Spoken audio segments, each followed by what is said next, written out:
It is a 3-2 Princeton lead. And that's right, we've had just a combined 2 field goals in this ball game. Princeton 1 of 7 to start. Brown is 1 of 9.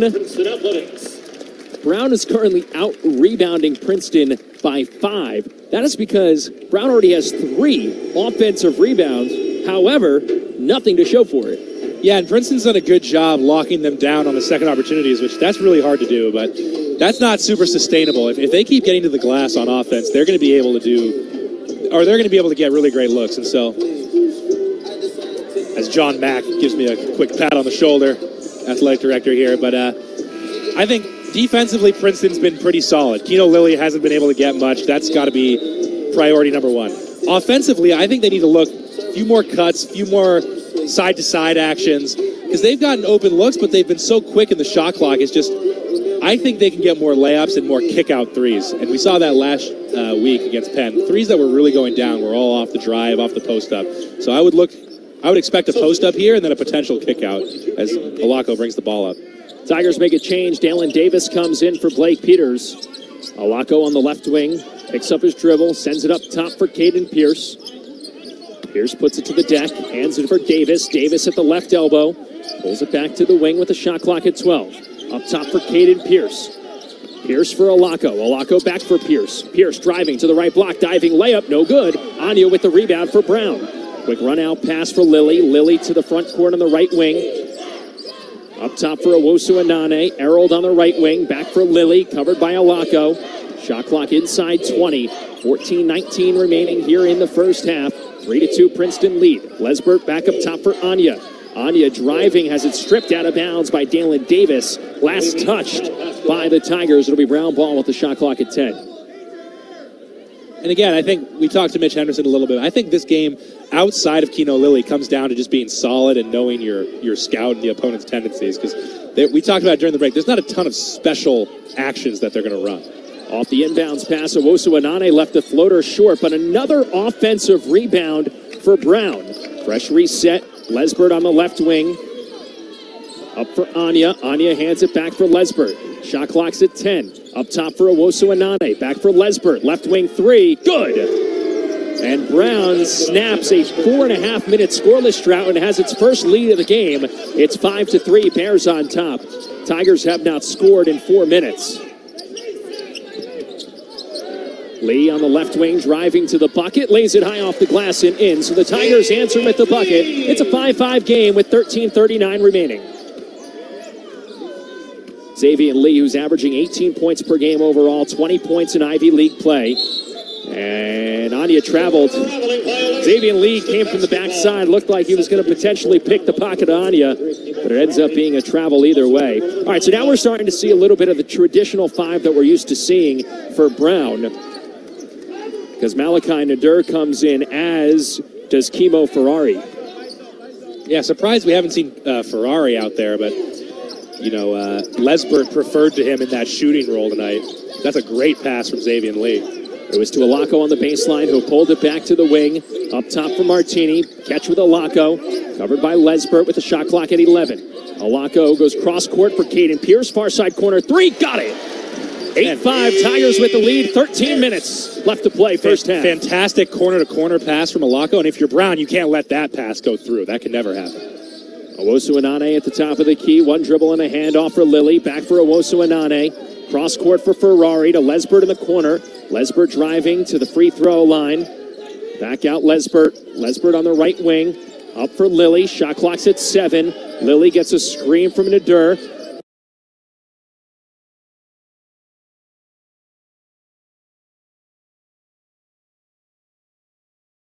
Back towards the sideline, kicks it to Lesbert, right wing, shot clock at 1, and it's a violation.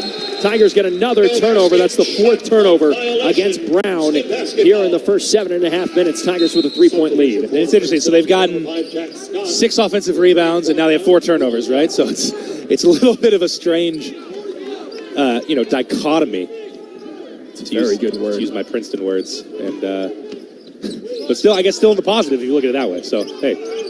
Jack Scott's into the game. Xavier Lee heads out. Tigers in the front court.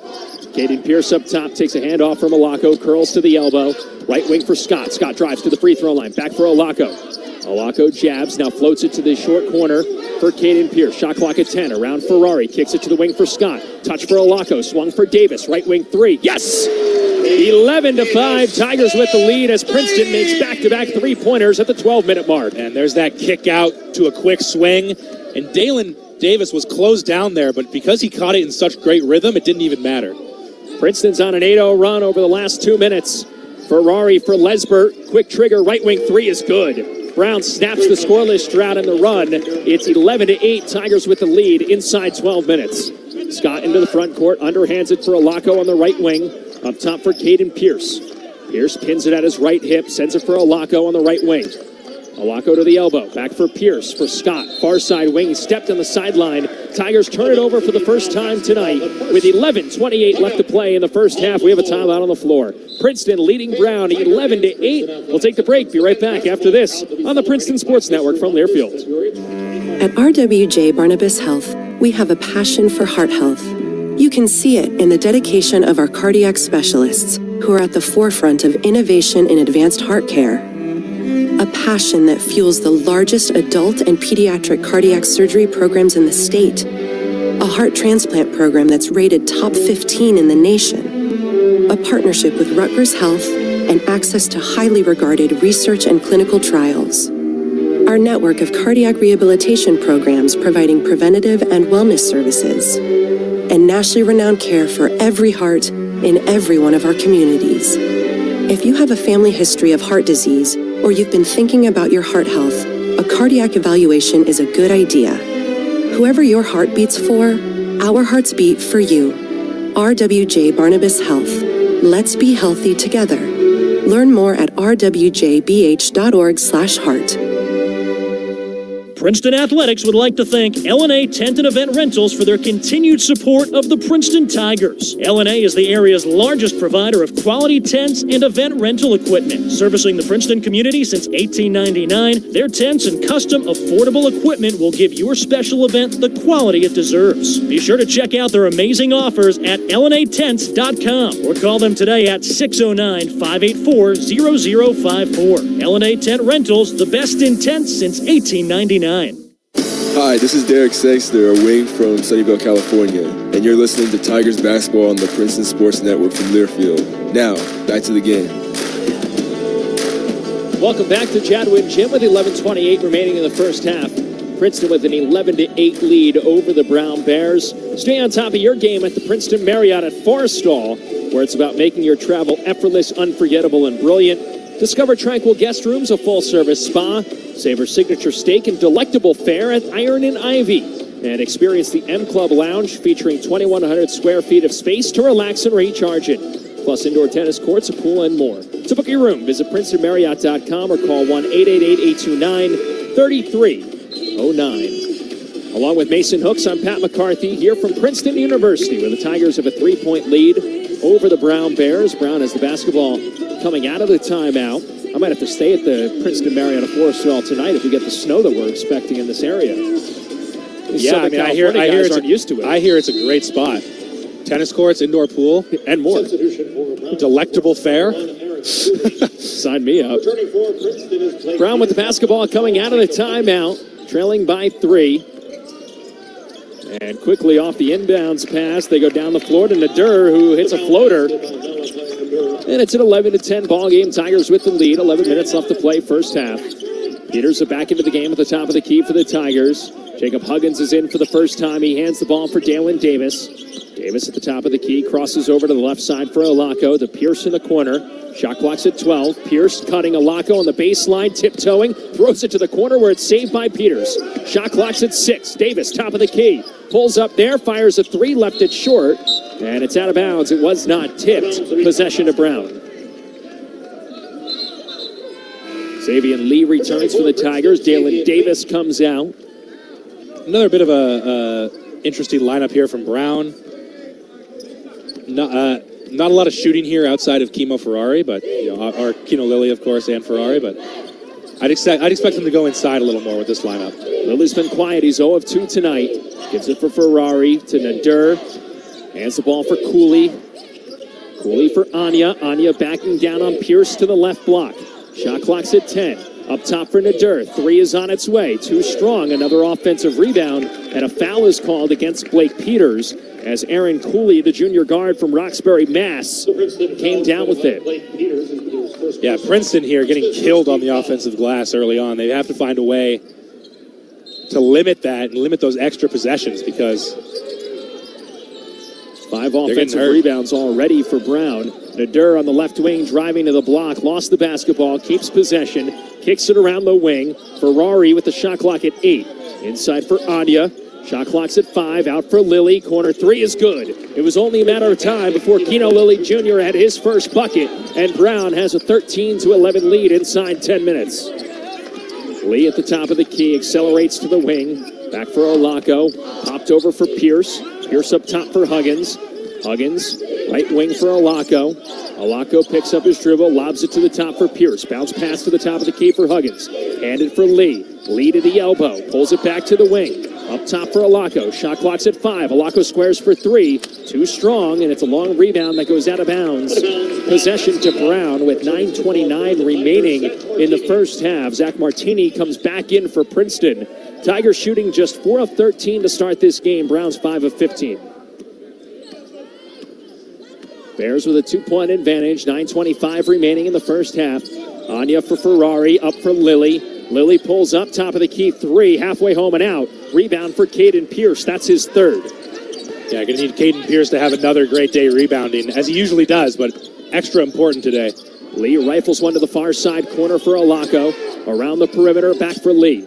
Lee puts it to the deck. He's covered by Anya. And the pass was errant, but it lands in the hands of Blake Peters. Pierce has it for the Tigers. Shot clock's at 10. Pierce on the wing. Out for Olako. Driving baseline. Stops there. Back up top for Lee, who accelerates into the paint. Circus shot is up and no good. Nader with the rebound. Brown heads the opposite way with Ferrari. Trailing Lilly on the left wing. Lilly into the lane. Out to the corner. 3 by Cooley. Too strong. Rebound for Olako and the Tigers. 8.5 minutes remaining. Princeton trailing by 2. Pierce heading downhill. Right side layup. He is fouled by Malachi Nader. And Caden Pierce heads back to the free throw line for the second time tonight. His first team's 3rd. Brown's currently on an 8-0 run. Excuse me, but that's an important, I think, drive for Caden Pierce just to get the team settled down a little bit. I think Brown's really starting to hit its stride offensively. They've gotten a bunch of great looks in a row. Obviously now Owusu Anane coming back in gives them even more offensive rebounding capability. And so really important stretch of the game here for Princeton, because they've got a lot of corrections to make, and that's all I really had to say. I often am finding myself doing that. But Pierce can the first to the line for one more. Second free throw is up and good. Tigers bring Vernon Collins into the game. You think that's to try to counter these offensive rebounds?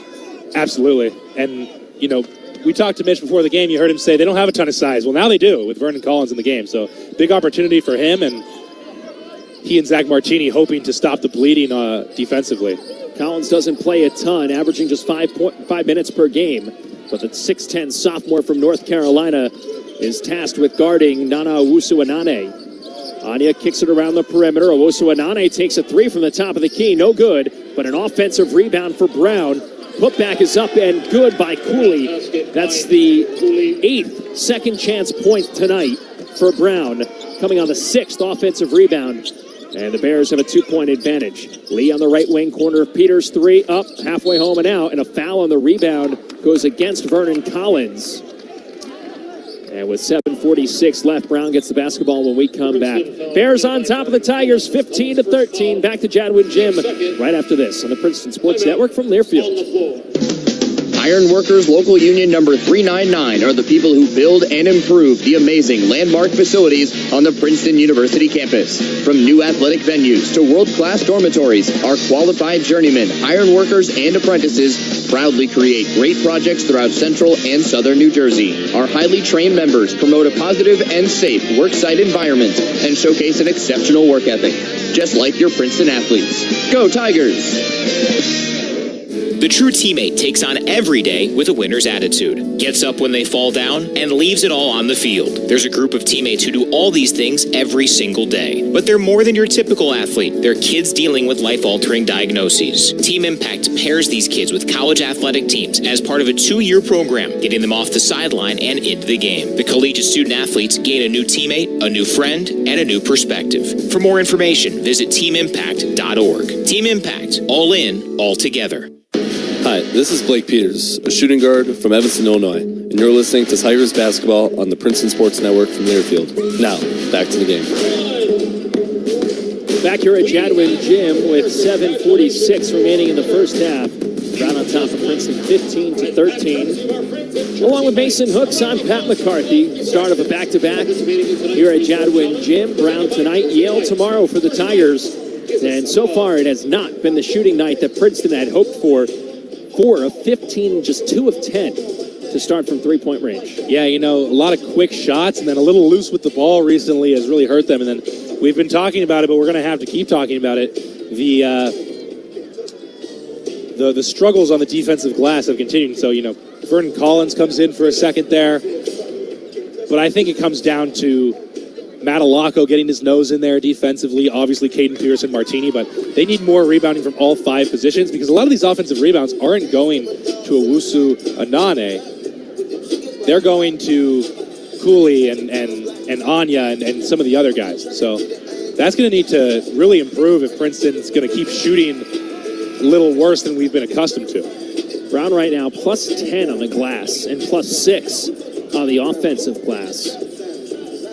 Brown 6 of 19 from the floor, 3 of 9 from three-point range. Brown has the basketball coming out of the timeout. Anya to inbound to Keno Lilly Jr. He's been quiet tonight. He has just 1 bucket. He jogs it across the midcourt line. Hands it for Klumman. Up for Owusu Anane. Back for Lilly. Back for Owusu Anane to Kloman in the far side corner. Back for Owusu Anane with the shot clock at 15. Bowman on the right wing, around a screen to the top. Back for Anya, top of the key, high arcing 3, good. And Brown has opened up its largest lead of the game. Bears on top, 18-13 with 7:15 remaining in the first half. Tigers in the front court with Caden Pierce. Kicks it out to the far side corner for Lee. Catch with Pierce. Pierce, right elbow extended. Back up top for Peters. Deep 3 from the wing. And it rolls off the rim and into the hands of Cooley for Brown. Lilly into the front court. Around a screen from Anya. Driving to the lane. Contested layup. No good. Martini with the rebound. 6:45 remaining first half. Tigers in the front court trailing by 5. Bounce pass inserted for Caden Pierce, who barks out some offense. Puts it to the deck. Underhands it for Lee. Stolen away by Cooley. Cooley into the front court on the right side. Euros his way in middle of the lane. Floats up a layup. Good. 20-13. Brown with the lead. As the run continues, it's a 17-2 run for Brown.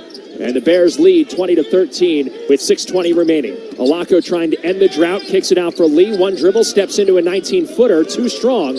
First offensive rebound for the night for the Tigers. Caden Pierce has it. Diving left side. Layup is good. It's 20-15. Caden Pierce is 8, excuse me. And a timeout called by Princeton with 6:08 remaining. 30-second timeout. Yeah, and that was a huge bucket for Princeton just to stop the bleeding. But, the same sorts of things have been hurting them. A little loose with the ball. I've been really impressed with Brown defensively tonight. Obviously, Princeton not having a good shooting night from distance, but they haven't gotten really clean looks either. And so Brown doing a good job taking away the cuts, taking away the post-ups, and then, kind of forcing these maybe slightly out of rhythm threes from Princeton. And you don't want to fall into the trap if you're the Tigers of living by the 3 ball and dying by it. Sometimes there needs to be an alternative way of scoring, and tonight they haven't been able to find it thus far. It's a new season at Kohl's with everyday styles and great prices. You can get more of what you want for less. Find go-tos for everything and everything anywhere. It's the perfect picks for your home as well. Shop Kohl's and Kohls.com today. 6:08 remaining first half. Brown with a 20-15 lead. Bears with the basketball after Mitch Henderson called timeout.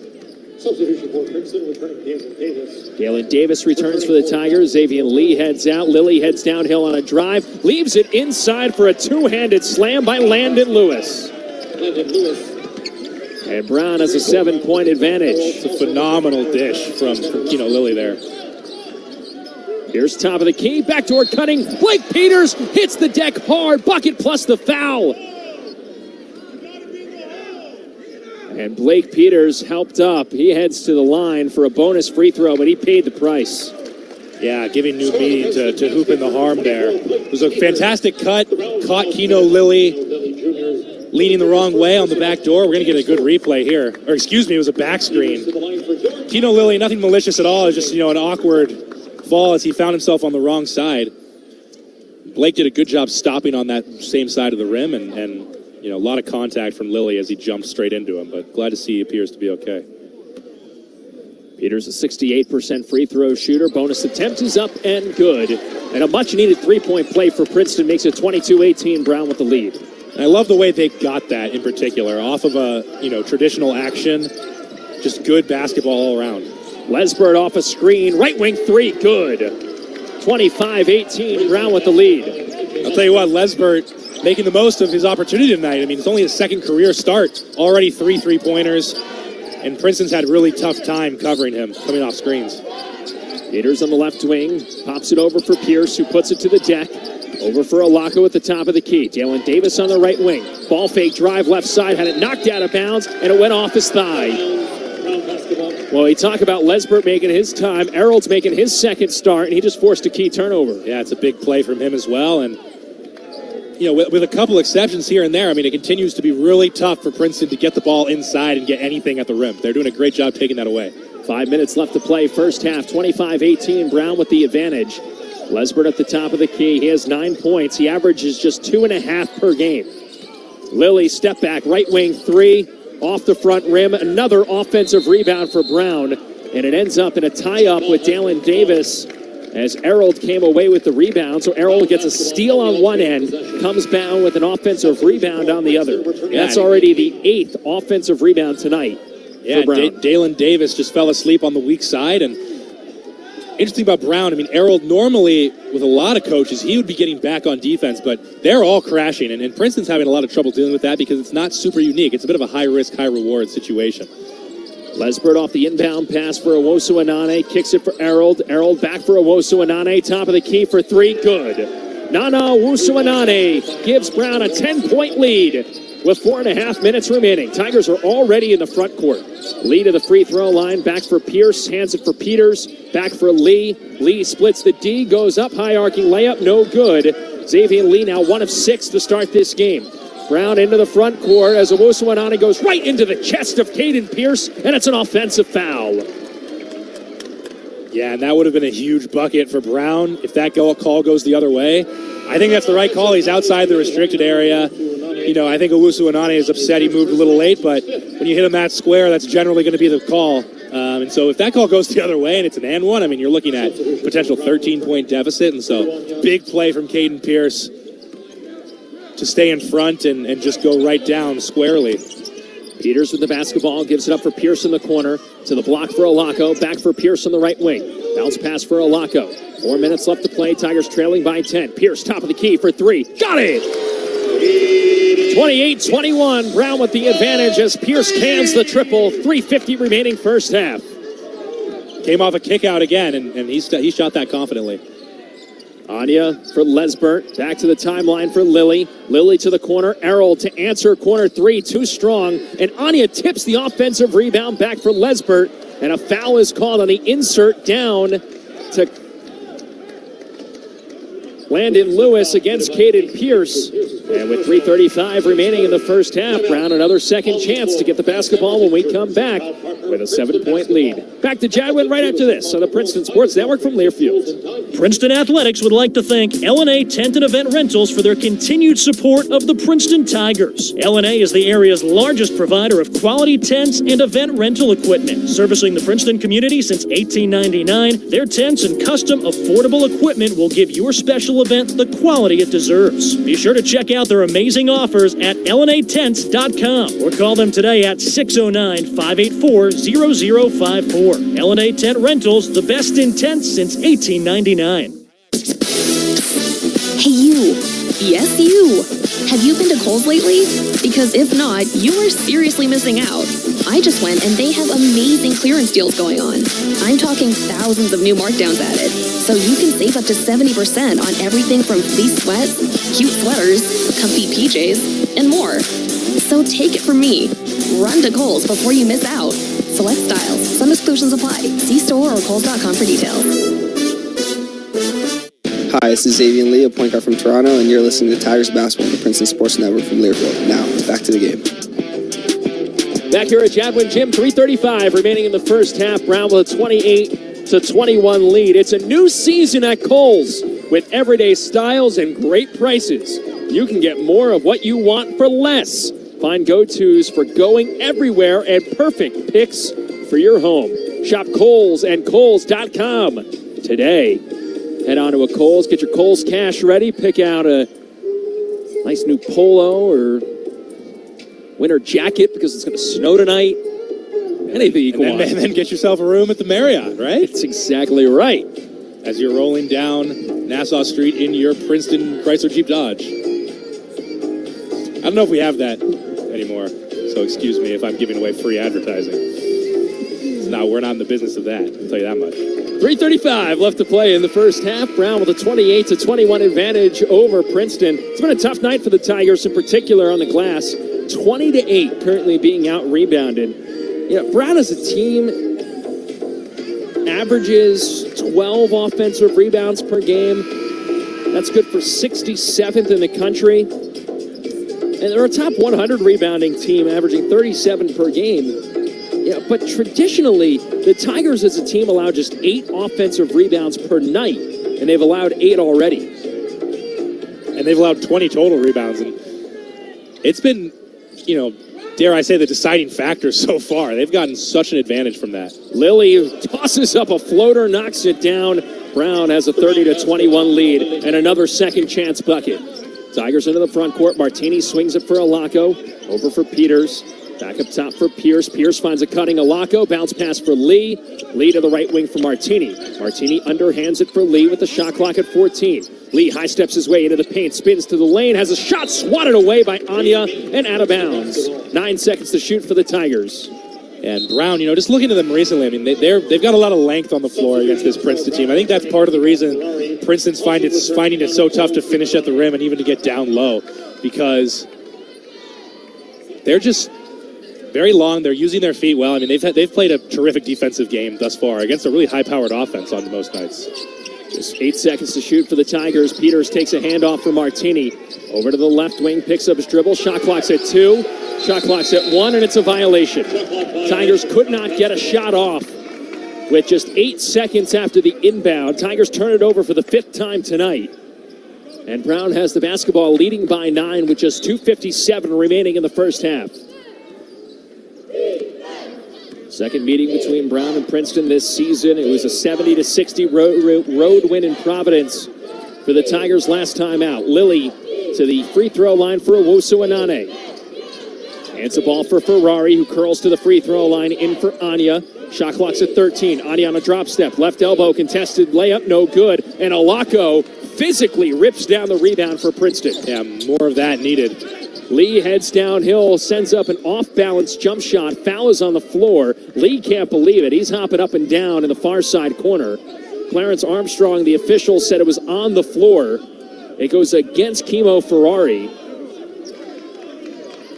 Yeah, I think Martin wanted the call on the other end. I think that's what he's arguing here. He says defenders coming underneath the shooter, which is something to keep an eye on. But yeah, it's interesting to see where Princeton's going to go, especially coming out of halftime. Don't want to get ahead of ourselves, but I wonder what the offensive adjustment's going to be, because they've really gotten, you know, it's one of the worst offensive halves they've had this year. So it'll be interesting to see what happens. Tigers shooting 32% off the inbounds pass. Diving layup by Xavier Lee. Cuts the Brown lead 30-23, but the Bears are off and running into the front court. Lilly on the left wing, inserts it down low for Owusu Anane. Tigers double. Now switch back. Anya left open up top, gives it for Lesbert, right wing three, too strong. Rebound tipped into the hands of Matalacco for Princeton. And we saw Blake Peters and Matalacco down low looking for that board. Peters, left wing rhythm three, rolls off into the hands of Anya for Brown. That would have been a much-needed bucket. Matalacco's clapping his hands at the top of the key, trying to will this Tigers defense. Lily slowing it down, walks it across the timeline. Anya hands it for Lesbert, and an offensive foul is called as Anya's whistled for an illegal screen. And that's a call you don't see too often. It's one of those things. It's like the pick play in football, where he's trying to just kind of get a piece of him as he runs through. It is illegal, and so I would say fortunate to get that call, but I'm sure Henderson has been calling for it because they've run that similar action every time down the floor. And so it's interesting to see them make that call now. Dalen Davis checks in. Blake Peters heads out. Davis has the basketball left wing. Up top for Pierce, who dribbles to the right wing, gives it for Martini. Touch pass to Pierce. Pierce hands the ball for Lee. Puts it between his legs, over for Davis. Davis for Alacco at the left elbow. Cross-court Martini. Catch and shoot three is blocked. And it's into the hands of Cooley, who lost his balance, but he got rid of it for Lilly into the front court. Minute 15 remaining in the first half. Tigers trailing by 7. Owusu-Anane at the left elbow, pulls it back to the wing, picks up his dribble, sends a bounce pass for Cooley. Cooley hands the ball for Lilly. Lilly jabs, he's at the Pete Carril logo, takes a handoff from Anya. Shot clock's at 10. Lilly at the free throw line. Back out between the rings with the shot clock at 5. Crosses over around Alacco, hesitates to the free throw line. Jump shot no good. Caden Pierce high points the basketball for the rebound for Princeton with 50 seconds left. Lee into the front court. Puts it between his legs, spins at the free throw line, hooks his way to the block around Owusu-Anane and draws the foul. And 2 free throws coming for Xavier Lee with 41.7 seconds remaining in the first half, and the Tigers trailing by 7. Yeah, and Owusu-Anane did a great job, I thought. Staying in front of Lee was going to force him into that awkward reverse layup, and then at the last second kind of just hooked him a little bit. And so, little bit of a bailout from him, but that, he's had a terrific game thus far, I think, so. Xavier Lee, an 86% free throw shooter. First attempt is pure. And Brown uses its user to lose it timeout with 41.7 seconds left in a 30-24 ball game. Yeah, as much as Brown has really dominated most of this game, all of a sudden, Mike Martin's squad finds itself scoreless over the last T50 in a 2-possession game. And we've seen a lot better rebounding defensively for Princeton. Matalacco came down with one. We saw Blake Peters with a strong box out, and obviously Martini and Caden Pierce are going to have to do the brunt of the work down there. They've improved as well over the past couple minutes, and so limiting them to one shot and staying home on most of those actions, they've done a great job defending Keno Lilly one-on-one. That's where we thought the problems were going to come from. Tonight it's been more the second chance opportunities, and so they've done a better job defensively over the past 2-3 minutes than they did for the first 18. And that last drive by Xavier Lee ends up working as a 2-for-1 opportunity, because now with 41.7 seconds left, Lee to the line for one more, and you're guaranteed, assuming you get a defensive rebound or a made basket, at least one more possession. You got to stop here. All of a sudden, you're looking at a 1-possession game heading into halftime. Yeah, exactly. And I think they should feel very fortunate if that does end up being the case. That would be a really important closing of the first half if they're able to pull it off. Lee makes the second, 30-25, 41.7 seconds left. 10-second differential between the game clock and the shot clock. Lee jogs it across the timeline, around the screen from Owusu-Anane, back for Owusu-Anane, over for Anya, hands it for Lilly. Lilly with the shot clock at 15. Up for Owusu-Anane to Ferrari. Right wing three is up, short. Long rebound comes down with by Alacco. 19 seconds remaining here in the first half. Shot clock's off. Tigers trailing by 5. Lee on the left wing. Pulls it back towards the sideline. Clock down to 10. And it was a great job by Princeton being ready for that set that Brown's run a couple times. 5 seconds left. Lee at the top of the key. Crossover to the left wing. Spins at the free throw line. In the lane. Floats it up. And it is no good. As that is the end of the first half. Low-scoring ball game, 30-25 the score. After 20 minutes, Brown with the lead. As we get set for our halftime coverage here from Jadwin Gym. Tigers are fortunate, held Brown scoreless over the last 3.5 minutes to make it a 5-point ball game. Take a break. When we come back, our halftime coverage kicks off right after this on the Princeton Sports Network from Learfield. Which schools will take home the prestigious Learfield Directors Cup for the 2023-24 college athletics season? You can follow the standings of your favorite school or alma mater at L Directors Cup on Twitter and online at thedirectorscup.com. That's thedirectorscup.com and L Directors Cup on Twitter. Trophies will be awarded in June 2024 to the winning institutions in all competitive divisions. Learfield Directors Cup, the crowning achievement in college athletics. What do 8 bags of concrete mix, a cooler full of 30-pound sea bass, and a 10-inch compound miter saw have in common? They're all things that are easier to load in and out of the bed of the new F-150. Thanks to its new available Pro Access tailgate that's also a swing gate. The new 2024 Ford F-150. Tough this smart can only be called F-150. Available starting early 2024. Pro Access tailgate available starting spring 2024. Cargo and load capacity limited by weight and weight distribution. And we're back with the action. Coke Zero Sugar might be the best Coke ever. That's right, Jim. With an irresistible taste and zero sugar, Coke Zero Sugar is a must-try for any sports fan. So make sure you... Wait, Jim, I didn't mean try it right now. We're still on the air. Best Coke ever? Take a taste, Jen. Really? No, not right now, Jen. We got a game to call. Hi, this is Zach Martini, a forward from Warren, New Jersey, and you're listening to Tigers basketball on the Princeton Sports Network from Learfield. Back here at Jadwin Gym, it's halftime. Brown with a 5-point lead over the Princeton Tigers, 30-25. The Princeton Basketball Halftime Show is presented by RWJ Barnabas Health, the official healthcare system of Princeton Athletics. To learn more about the services in your area, visit rwjbh.org. Let's be healthy together. Later on, we'll hear from Caden Pierce as a part of this week's Make Shots podcast. Visit GoPrincetonTigers.com/podcast or search Princeton Tigers wherever you listen to podcasts to catch the full episode. But we'll hear that a little bit later on during our halftime coverage. Back here at Jadwin Gym, along with Mason Hooks, I'm Pat McCarthy. Mace, 5-point game right now. It hasn't seemed like it's that close. Princeton's fortunate to be trailing by just 2 possessions. I completely agree. I think it was a really weak half from the Tigers, especially offensively. They were really struggling to get any sort of rhythm or any sort of continuity on offense.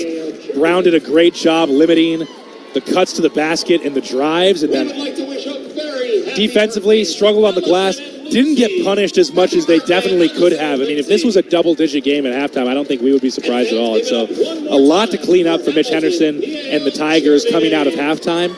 I know the adjustments have already started to be made defensively. They did a lot better in the last 2-3 minutes, both straight up and in limiting second possessions. And then offensively, if you're Mitch Henderson, I wonder if you look for more post-ups, if you go to those post-ups, cut off the post-up. They got a nice look for Blake Peters on a curl. So I just think different looks out of Mitch Henderson's offense are going to need to happen, and I'm confident that he knows exactly what that adjustment is. But it'll be interesting to observe.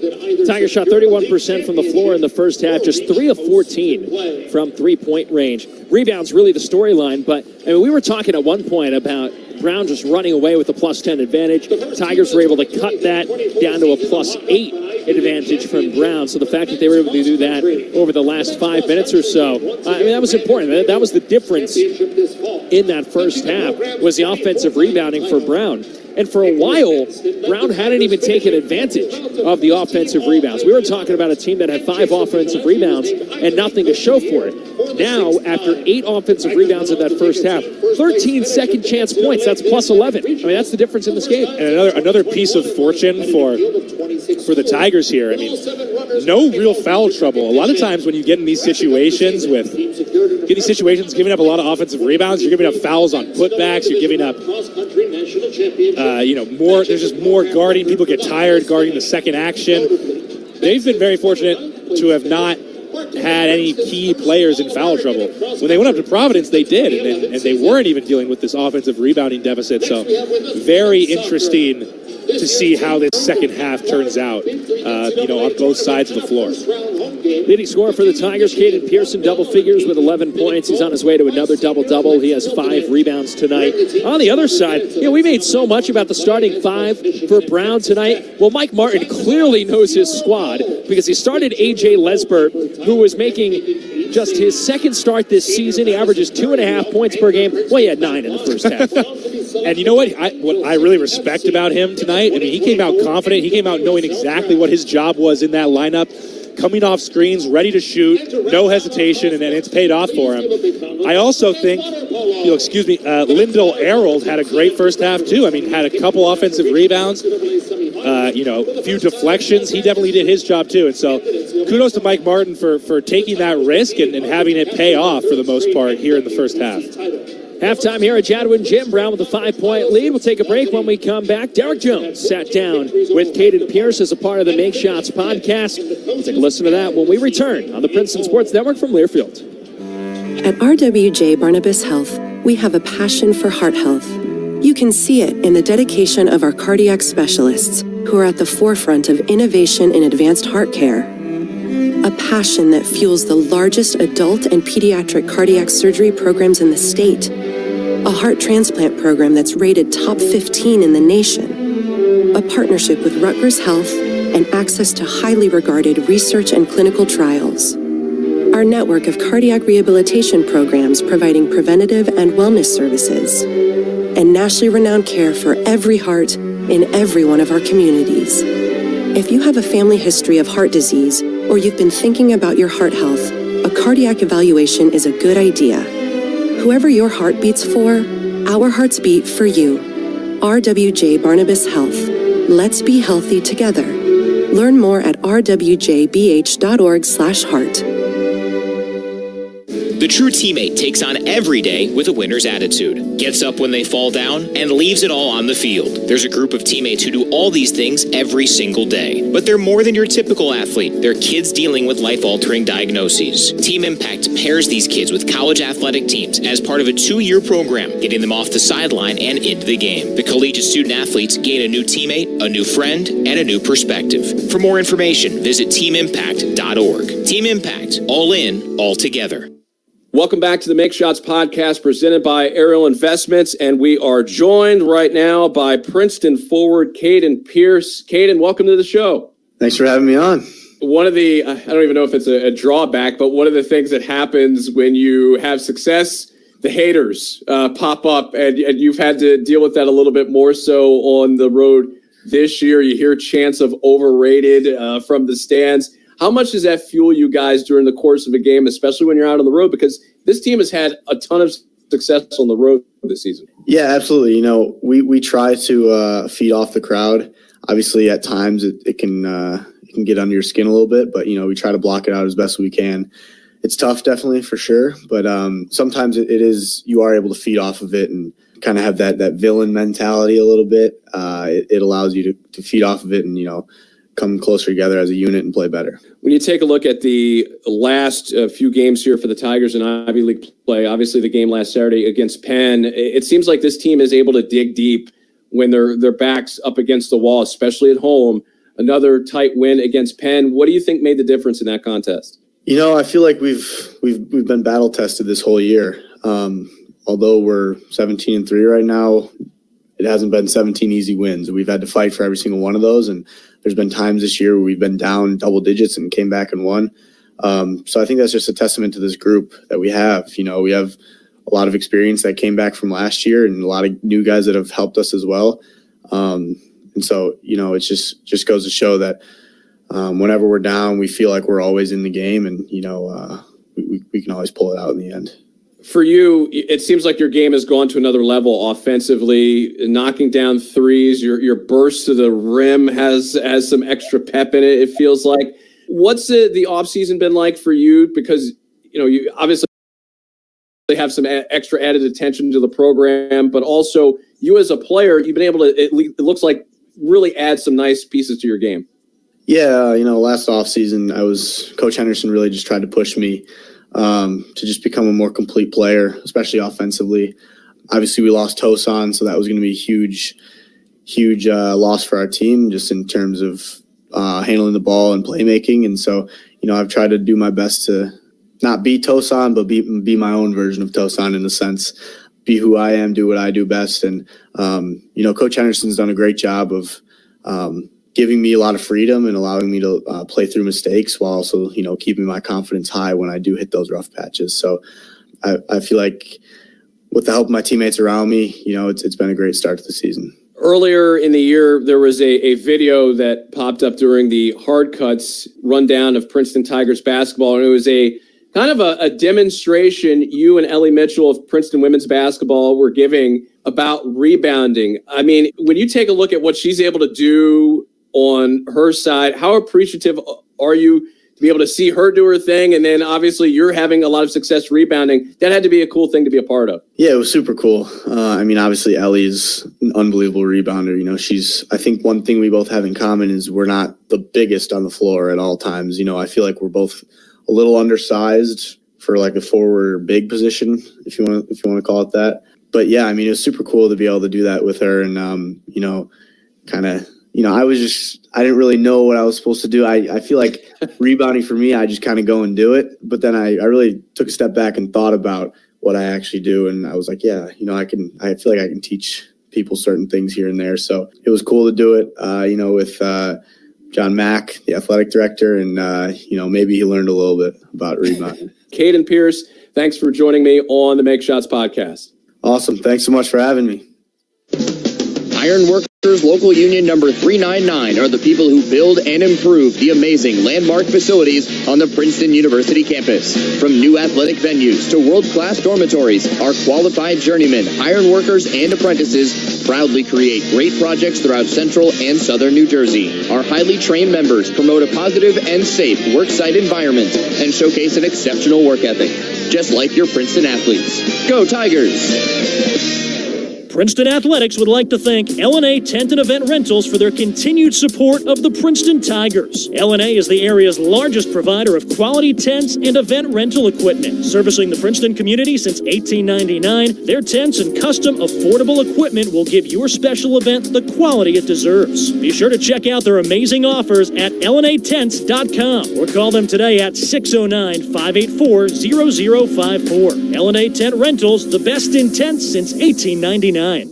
Looking to get away this weekend but don't want to go far? How about a last-minute getaway to the Princeton Marriott at Forrestal, nestled on 25 acres of lush woods and just a few minutes from campus. Enjoy tranquil guest rooms, state-of-the-art health club, indoor pool, and a full-service spa. Stop in for breakfast, lunch, or dinner, craft cocktails, and local beers at Iron and Ivy. Plus, their 2,100-square-foot M Club lounge takes relaxation and convenience to a whole new level. If a wedding, reunion, or other social event is in your future, the Princeton Marriott has a variety of event spaces, indoor and outdoor. Located on College Road East across from the Forrestal Village, explore all the Princeton Marriott at Forrestal has to offer at PrincetonMarriott.com. Hi, this is Matt Alaco, a point guard from Hilliard, Ohio, and you're listening to Tigers basketball on the Princeton Sports Network from Learfield. Now back to the game. Back here at Jadwin Gym, getting set for the second half between the Tigers and the Brown Bears. Brown with a 30-25 lead here at halftime. Along with Mason Hooks, I'm Pat McCarthy from Jadwin Gym. Take a look at the scores around the Ivy League. During the pregame show, we mentioned that it was a tight one between Cornell and Harvard. That was the early game in Ancient 8 play. Well, Cornell has run away with that game against Tommy Amaker's squad. Ryan Earl has just picked up a victory against Harvard, 75-62. The other two games are at halftime. Columbia all over Dartmouth, 42-25, and Yale with a 15-point lead down at the Palestra. That game is at half. The Tigers will see the Bulldogs tomorrow. Other scores around the top 25. Well, there are none, because everyone's playing tomorrow. It's all, as Mason mentioned earlier, it's all the mid-majors playing tonight on college basketball. Big night for fundamental basketball. Yeah, all the top 25 games are tomorrow. We'll tell you those scores, but there's a couple of big ones in the SEC, a couple in the Big 12. But right now, it's all about the Ivy League as the Tigers and the Brown Bears getting set for the second half here at Jadwin Gym. 5-point lead for Brown. We can let you know about the other game between Princeton and Brown. That one's in Providence, and it's a tight one on the women's side. 32-29. Number 25 Princeton leading at halftime. But Brown, who played the Tigers here at home a couple of weeks ago, playing Princeton pretty tight up in Providence. Be interested to keep an eye on that one. I feel like Princeton women's basketball does have a tendency to get it, to pull away in the second half. And so it'll be interesting to see if Brown can hang with them all the way to the final buzzer. One thing I just wanted to point out about this game tonight is, I mean, as bad as Princeton seemed defensively, especially from rebounding, I mean, still held Brown under their average for points and a half. And the only problem is they've been held way under. I mean, Princeton's coming into this averaging almost 78 points a game, and they settled on 25 in the first half. And so you would hope that they're able to kind of more correct in the second half, and furthermore, you really hope that they can keep bottling up Keno Lilly Jr., because if he starts to get going, it's going to get really messy for Princeton. Start of the second half here in Princeton. Tigers with the basketball. Matalako inbounds it for Xavier Lee, who gives it right back for Alako. Over for Blake Peters on the left wing to the top of the key for Caden Pierce. Back for Blake Peters. Off a ball fake, puts it to the deck, lobs it to Martini. Martini with the shot clock at 15, up for Caden Pierce. Left wing for Xavier Lee. Back for Matalako. Alako curls his way to the baseline, goes up and lays it in on the left side. Tigers strike first in the second half. It's 30-27. Brown with the lead. 30 seconds gone by. Great start for the Tigers. Great possession offensively. Keno Lilly Jr., leading scorer in the Ivy League, limited to 5 points, sends a bounce pass to Owusu Anane.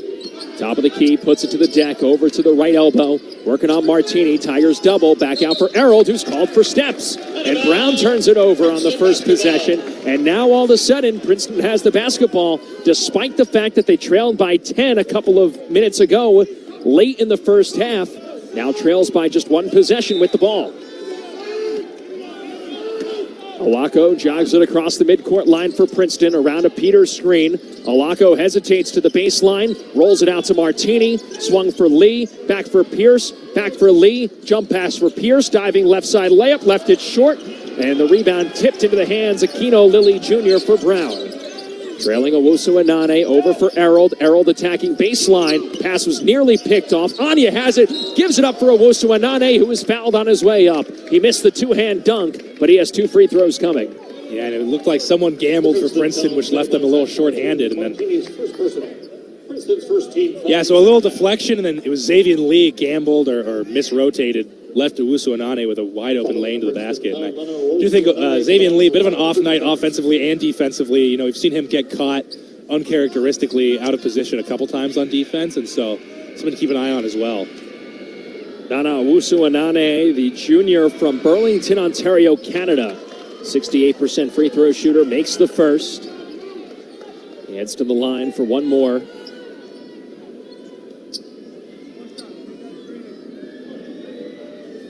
Brown's lead is up to 4. Owusu Anane to the free throw line for one more. 3 dribbles, spins the ball into his left hand, puts it to the deck one more time, bends his knees, flips it up, knocks it down. Owusu Anane makes both. Brown's lead is back up to 5. 18:45 remaining second half. Peters up for Lee, for Pierce. Back for Xavier Lee. At the top of the key. Over for Peters, catch with Lee. To Martini, far side corner 3, yes! 32-30, Browns leads at 2 after the Zach Martini 3. 18:25 left to play, second half. And he loves that right corner on that far side. I mean, how many times did we see that shot go in last weekend? First make for Zach Martini, he has 3 points. Lilly up for Errold.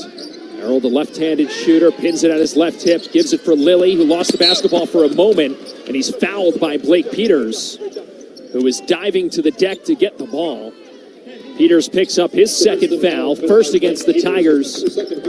Yeah, a little unlucky from Blake Peters there. I think he was in great position, got a hand on it, and then, you know, ball just didn't happen to bounce his way. He fell through the leg of Keno Lilly as he was trying to recover it. So, but better defensively, I think, from Princeton. A lot more intensity, you know, more active hands, you know, getting back to basics. And so they've looked better so far on both sides of the ball.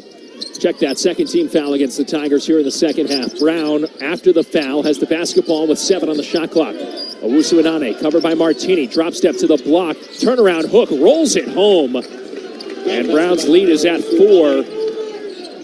And the Tigers are already in the front court. Lee at the top of the key, finds a gap, kicks it out. Martini, this time from the left corner for three, too strong. Offensive rebound for Alako. Cutting Xavier Lee is fouled, and 2 free throws coming for the sophomore. Yeah, giving Brown a little taste of their own medicine here. I mean, it was Zach Martini taking that same corner three again, semi-contested, and then Matt Alako above 2 Brown defenders. Got that offensive rebound, and then, from there, it's really tough to defend when you get the rebound that close to the hoop. And so a good look from Alako to Xavier Lee going to the line. Lee 2 of 2 from the line tonight. Tiger 6 of 7. Lee makes the first. Kaluanya called for the personal foul. That's his first, team's first. Here in the second half. 17:33 remaining in the second half. Brown with a 3-point lead. Lee to the line for one more. Second free throw is good. Xavier Lee has 8. And once again, it's a 2-point ball game. Princeton last led when it was 11-10. Browns led by as much as 10. Owusu Anane at the top of the key. Over for Lilly. Back for Owusu Anane. Short corner left side. Working on Martini. Kicks it for Errold. Underhands it for Lilly. Lilly pulls up from 18. Can't bank it home. And a rebound for Caden Pierce. Tigers are off and running. Alako into the front court. Pulls up. Top of the key for the lead. Halfway home and out. And it pops into the hands of the Bears, who are in the front court with Keno Lilly Jr. And a foul called against Matt Alako. Mike Martin was very animated that foul was not called. The Princeton foul committed by Matt Alako. Yeah, a bit of a delayed call. And that was a foul. I mean, he clearly grabbed him.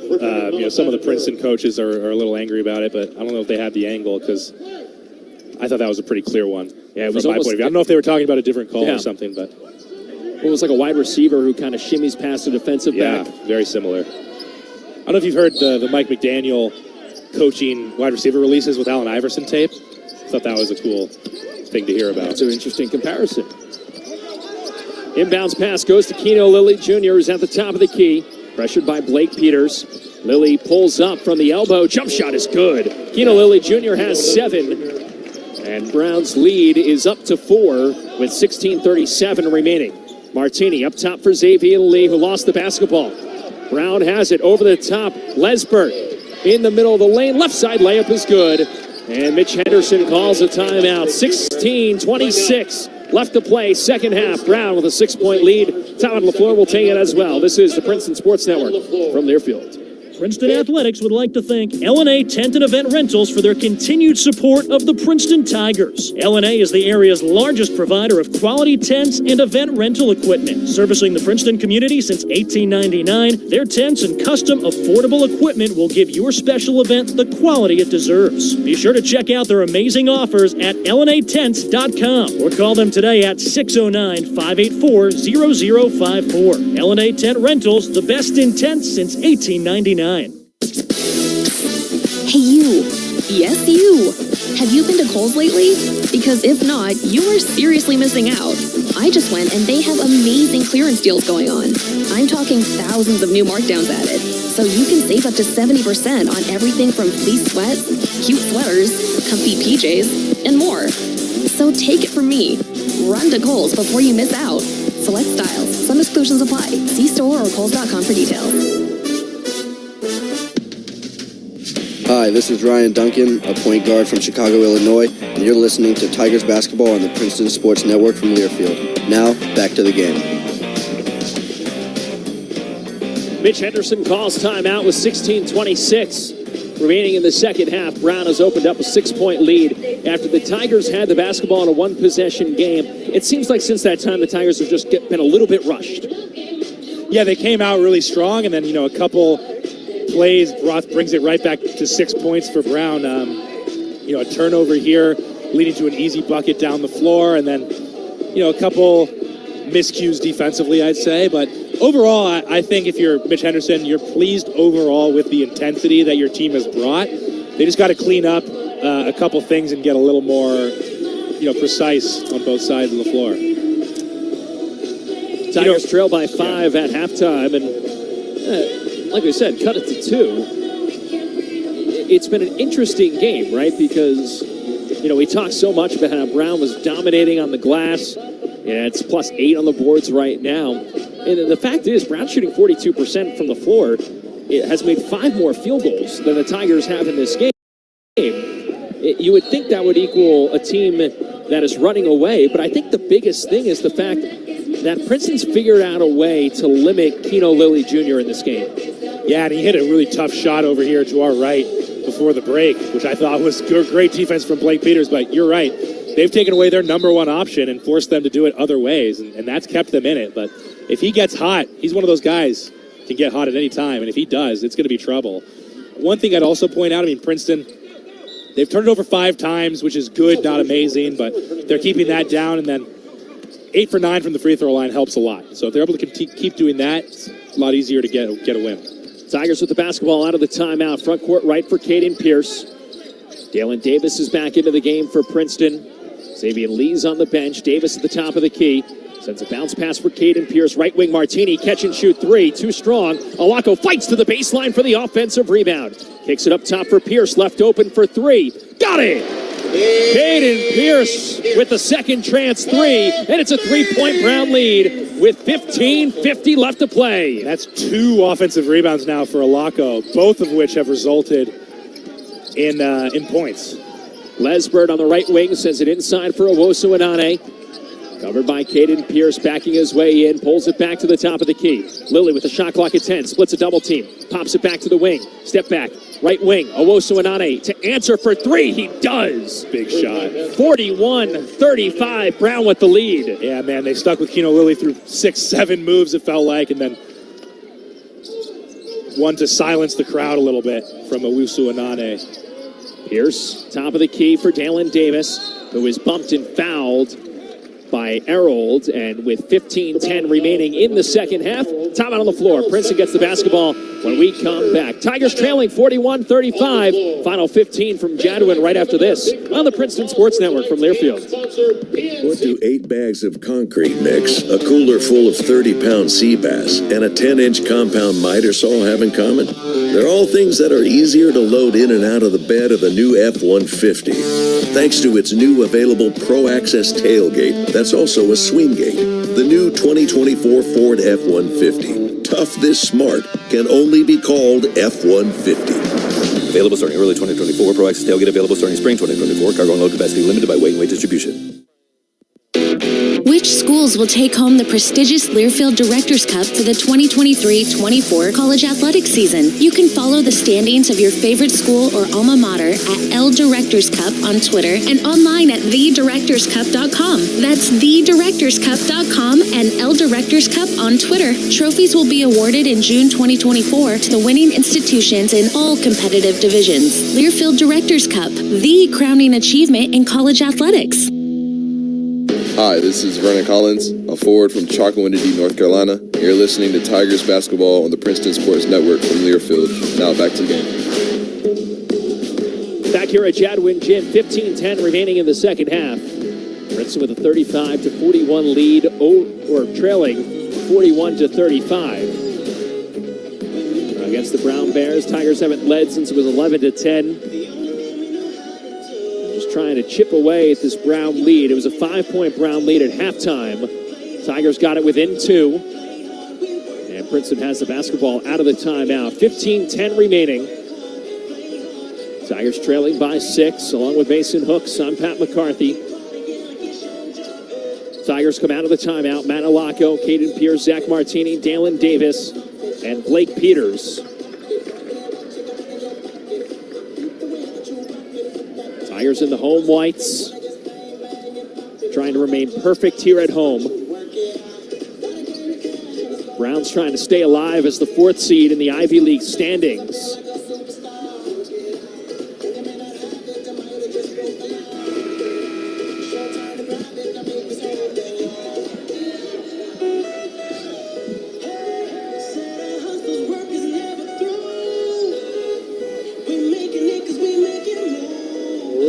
Go to inbound on the near sideline.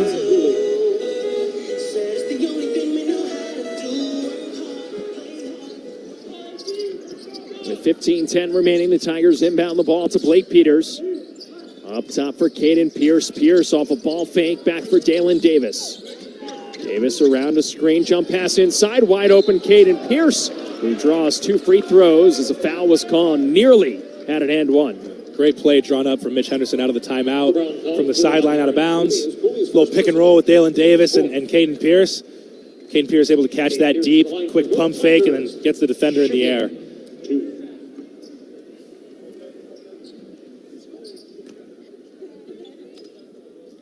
Caden Pierce to the free throw line. He makes the first. Xavier Lee returns. Blake Peters heads out.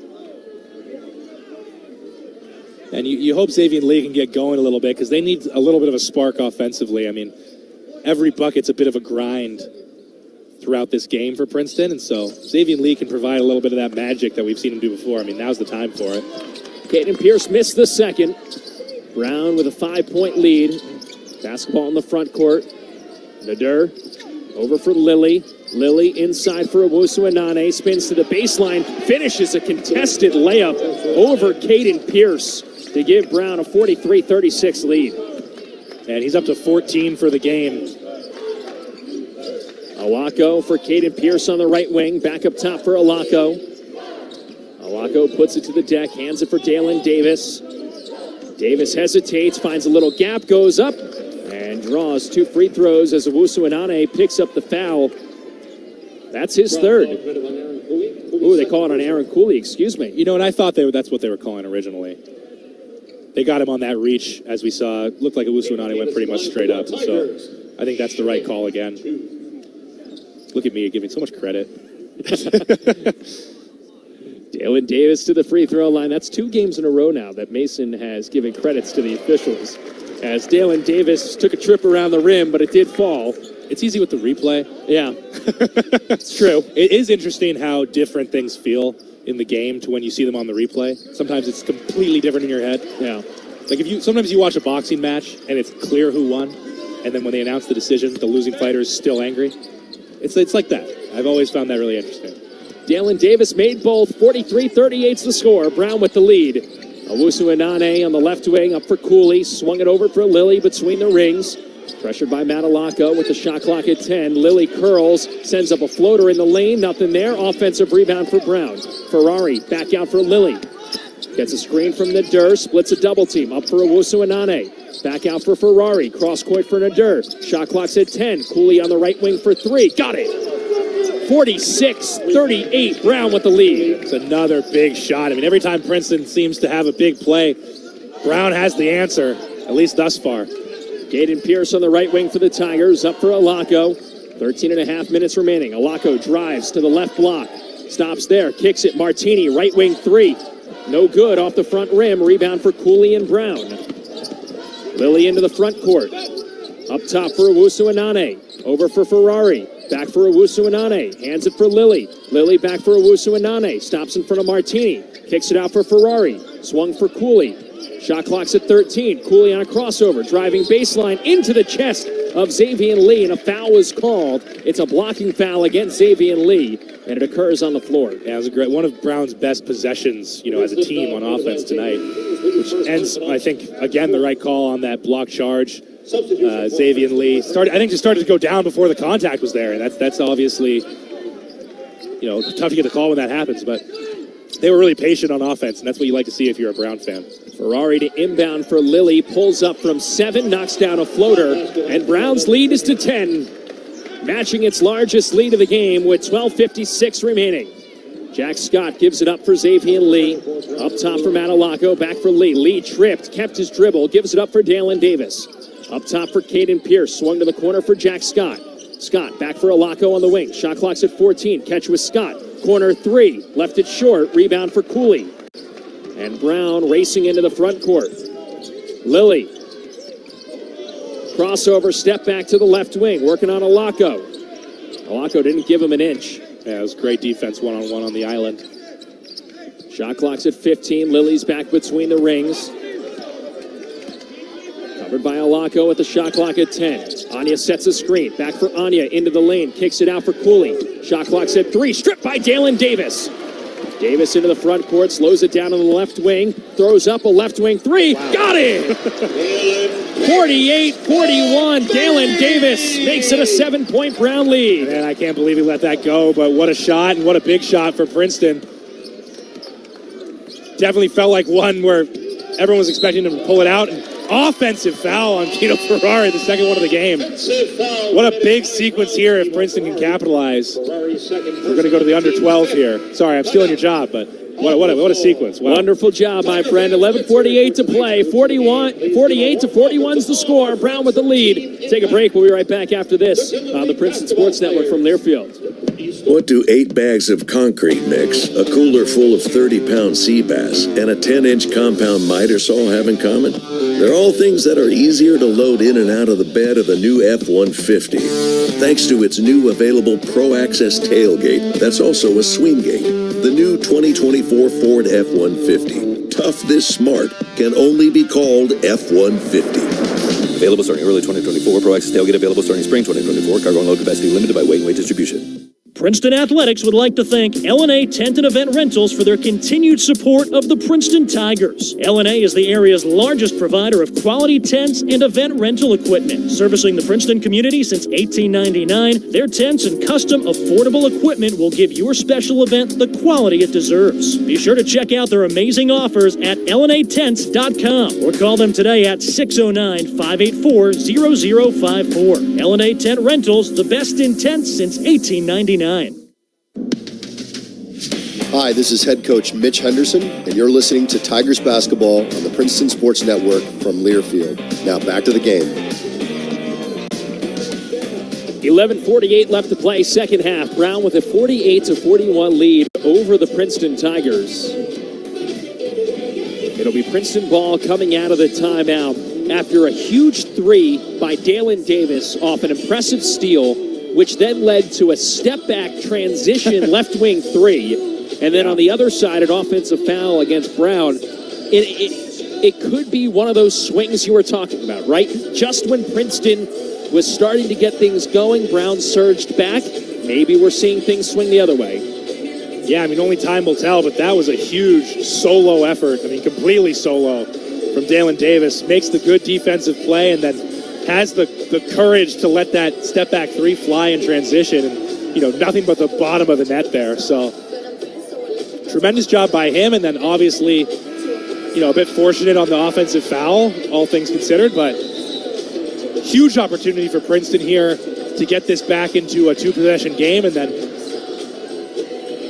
see how things go from there. But if you're Princeton, you want to make a run and potentially take control of this game, and there's no better opportunities than right now, 11 minutes to go. Excuse me, more like 12, but... That is pretty amazing. Princeton has just 12 made field goals in this game. Caden Pierce leads the way with 15. That's a game high. He also has 6 rebounds. Matt Alaco is emphatically waving Jack Scott into the backcourt. And he throws a cross-court pass to him to reset the offense. He gives it up for Dalen Davis, who jogs it across the midcourt line, gets a screen from Xavier Lee. Davis pulls it back to the left wing, covered by Ferrari, drives into the paint. Fadeaway jump shot from 17 is short, and a rebound for Brown. Lilly into the front court. He has 9 points on 4 of 11, but he does have 4 assists. Shot clock's at 20, back between the rings. Covered by Davis, right wing for Cooley. Cooley sends it up for Owusu Anane. One dribble handoff for Lilly. Shot clock's at 10. Cross court for Ferrari. In for Owusu Anane. Shot clock's at 5. Back for Lilly. Fadeaway three is blocked by Dalen Davis. And the Tigers have it. Lee into the front court. Around a Pierce screen. Inside for Pierce. Couple of ball fakes. Right-handed hook shot over Owusu Anane is good. 5-point Brown lead. 10:45 left to play. Yeah, Caden Pierce, maybe one of the few bright spots offensively for the Tigers. Up to 17 points now, 5 for 8 from the field. So Owusu Anane at the free throw line for Brown. 10:38 remaining. Into the lane. Up and under hook shot. No good, but a putback by Cooley is. Brown answers as Aaron Cooley makes this a 50-47 ball game. Brown with the advantage. Alaco into the front court. Up top for Caden Pierce. Back for Alaco. Off a ball fake. Puts it to the deck. Right wing for Xavier Lee. Around Ferrari. Cutting Jack Scott. Right side layup, no good. And a late foul is called by the near side official, Clarence Armstrong. And that sends Jack Scott to the free throw line. Great cut from Jack Scott and a great find. It was a bit of a late call. I thought he did get him. We're going to get a good look here. I mean, when you're under the basket like that, it's so tough not to foul. I think he did. I think he almost made some contact with Jack Scott's head. And so Jack Scott to the free throw line, where he is an 80% free throw shooter. He's 12 of 15 this year. First attempt by Scott tonight is no good. Tigers are now 11 of 14 from the free throw line. Trailing by 7, trying to get this back to a 2-possession game with 10-11 remaining. Lesbert comes back in for Brown after 9 first-half points. Second attempt by Scott is good. And a late substitution as Zach Martini comes back in to replace Jack Scott. 10-11 left to play, second half. Brown with a 50-44 lead. Lilly jogs it across the timeline, front court right for Lesbert. Lesbert with the basketball pinned on his right hip, sends a bounce pass to the short corner for Owusu Inane. Covered by Zach Martini. Backing his way to the block, now into the lane. Drop step to the right block, pivoting around. Back out for Ferrari. Driving baseline. Into the middle of the lane. Alako hits the deck and comes away with the basketball. Held ball, possession to Brown. Right now, the shot clock is at 20. Mitch Henderson was saying no reset, that there was no change of possession. And he's right. It'll be Brown basketball. Either way, it will be Brown basketball on the alternate possession. Clarence Armstrong is heading over to the far side scores table. They did correct or at least they changed. Who knows if it was correct or not, but back to 9 seconds. So that's a huge difference. 9 seconds to 20. I think they're going to talk about it here for a second, but I do believe that that's not supposed to go back. There was no shot. The clock has been reset to 9 seconds. And it is 9 seconds on the clock.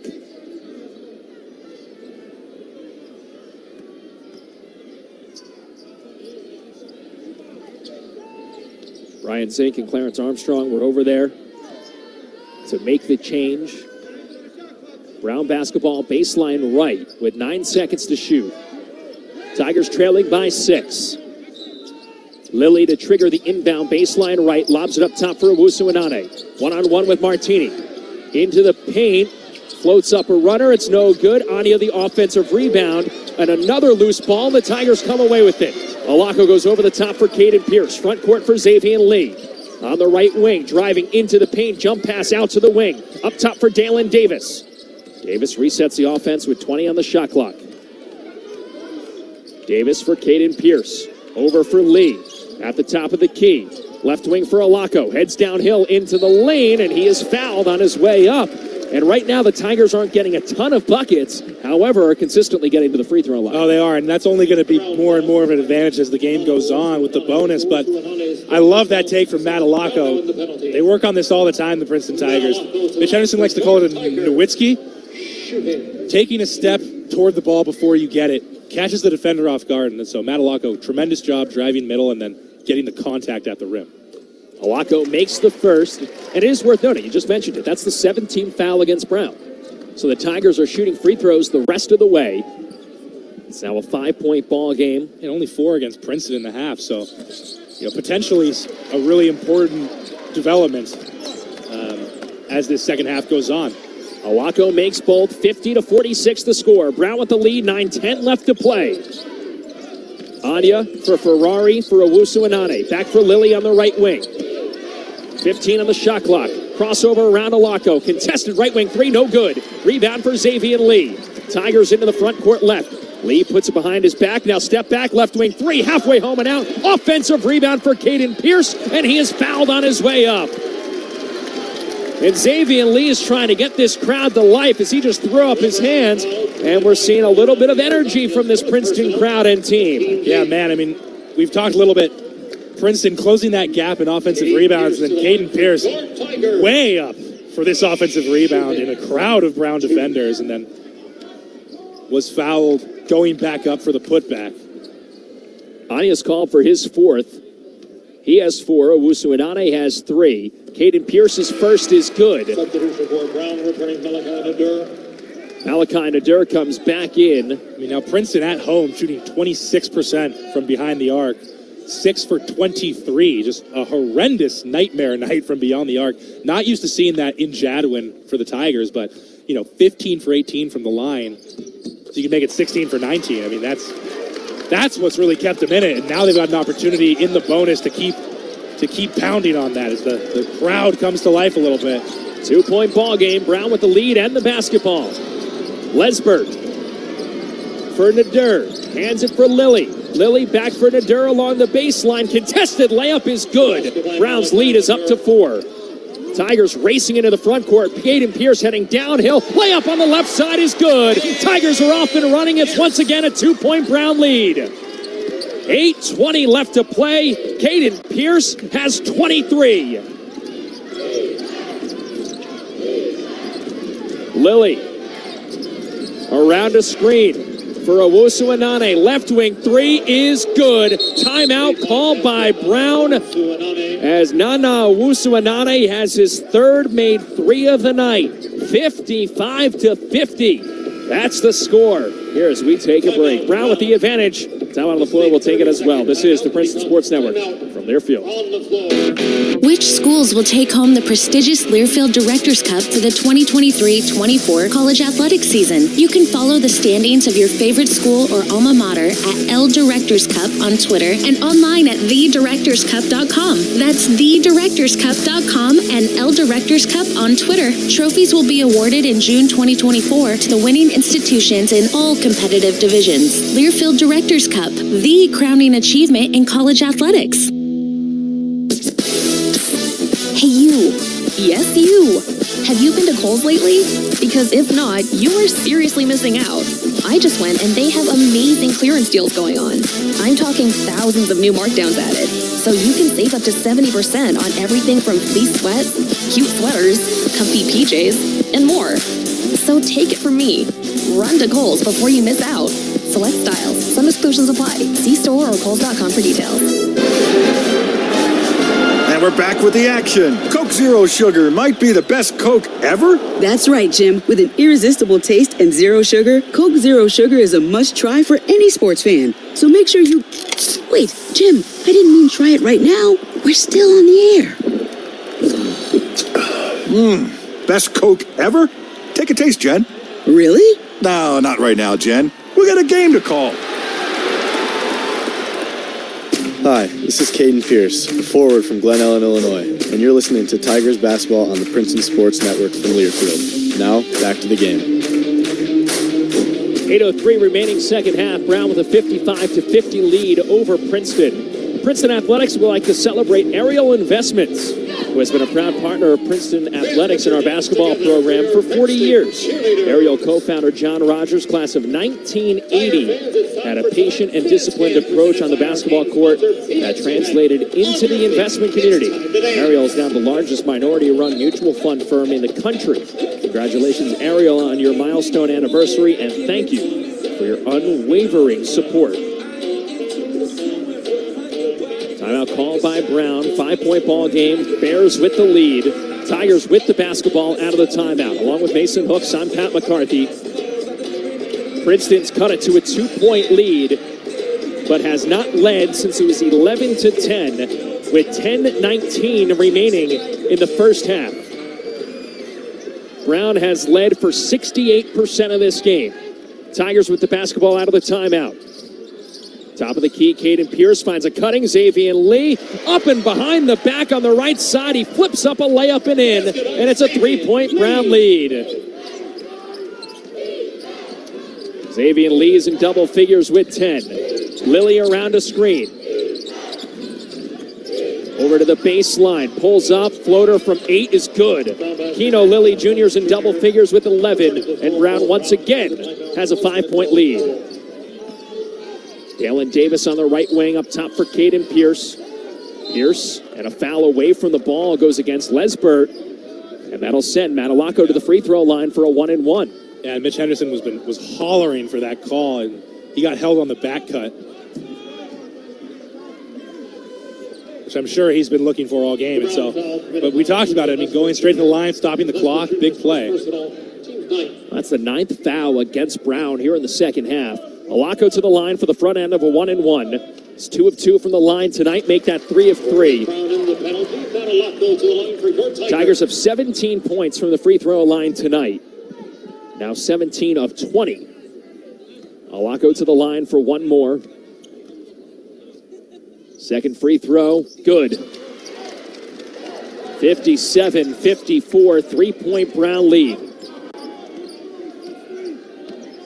Lilly across the timeline. Bounce pass for Owusu-Anane on the left wing. Covered by Martini. Up for Lilly at the free throw line. Pulls it back, top of the key. 3 is blocked by Alako. Tigers go over the top. Alako's in the front court. Left side layup is good. It's a 1-point ball game. Yeah, Alako got a hand on that three-pointer from Lilly. And then Pierce, great awareness to grab it out of the air and fire it up ahead. 57-56, Brown with the lead. 6:50 left to play. Nader for Lesbert. Out for Errold. Errold along the baseline, and a foul is called against Dalen Davis. Lesbert got away with a walk. Yeah, it looked like it. Coming off that pickup, it was really close. Dalen Davis called for his first.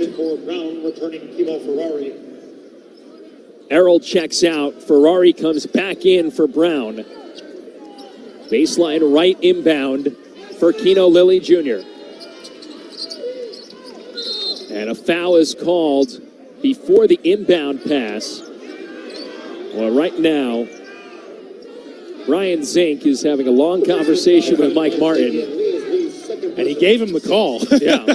Or he gave him the call he wanted and then turned around and said, all right, that's enough. So that's interesting. Mike Martin always on the officials, it seems like, which, Lesbert takes the inbounds pass. That was the 16th foul against the Tigers. Nader heads downhill, stops in the lane, throws it towards the midcourt line where Lilly high points it and saves it from going into the backcourt. Shot clock's at 8. Lilly drives, has the basketball stripped by the Tigers. Tigers go over the top, and a technical foul has been issued against Mike Martin. I mean, that's foolish. The same guy just told you to stop talking. I mean, that's ill-advised.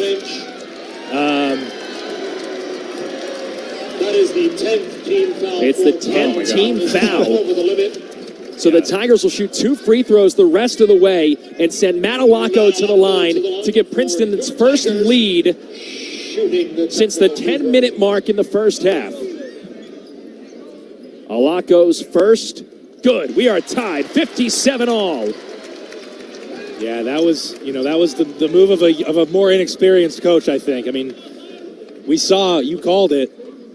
He was in the official's ear, gave him the right call he wanted, turned around, said that's enough, and then didn't know when to stop to the same exact official right in front of him. And so I think he was asking for that one, to be honest. Alako made bold, 58-57. Princeton with its first lead since it was 11-10. And the Tigers get the ball after the technical free throws. Martini up top for Caden Pierce. Cutting Xavier Lee. Back for Martini. Up for Pierce. Pierce back for Alako. Curls to the free throw line. Puts him behind his back. Pulls up there. Knocks down the jump shot.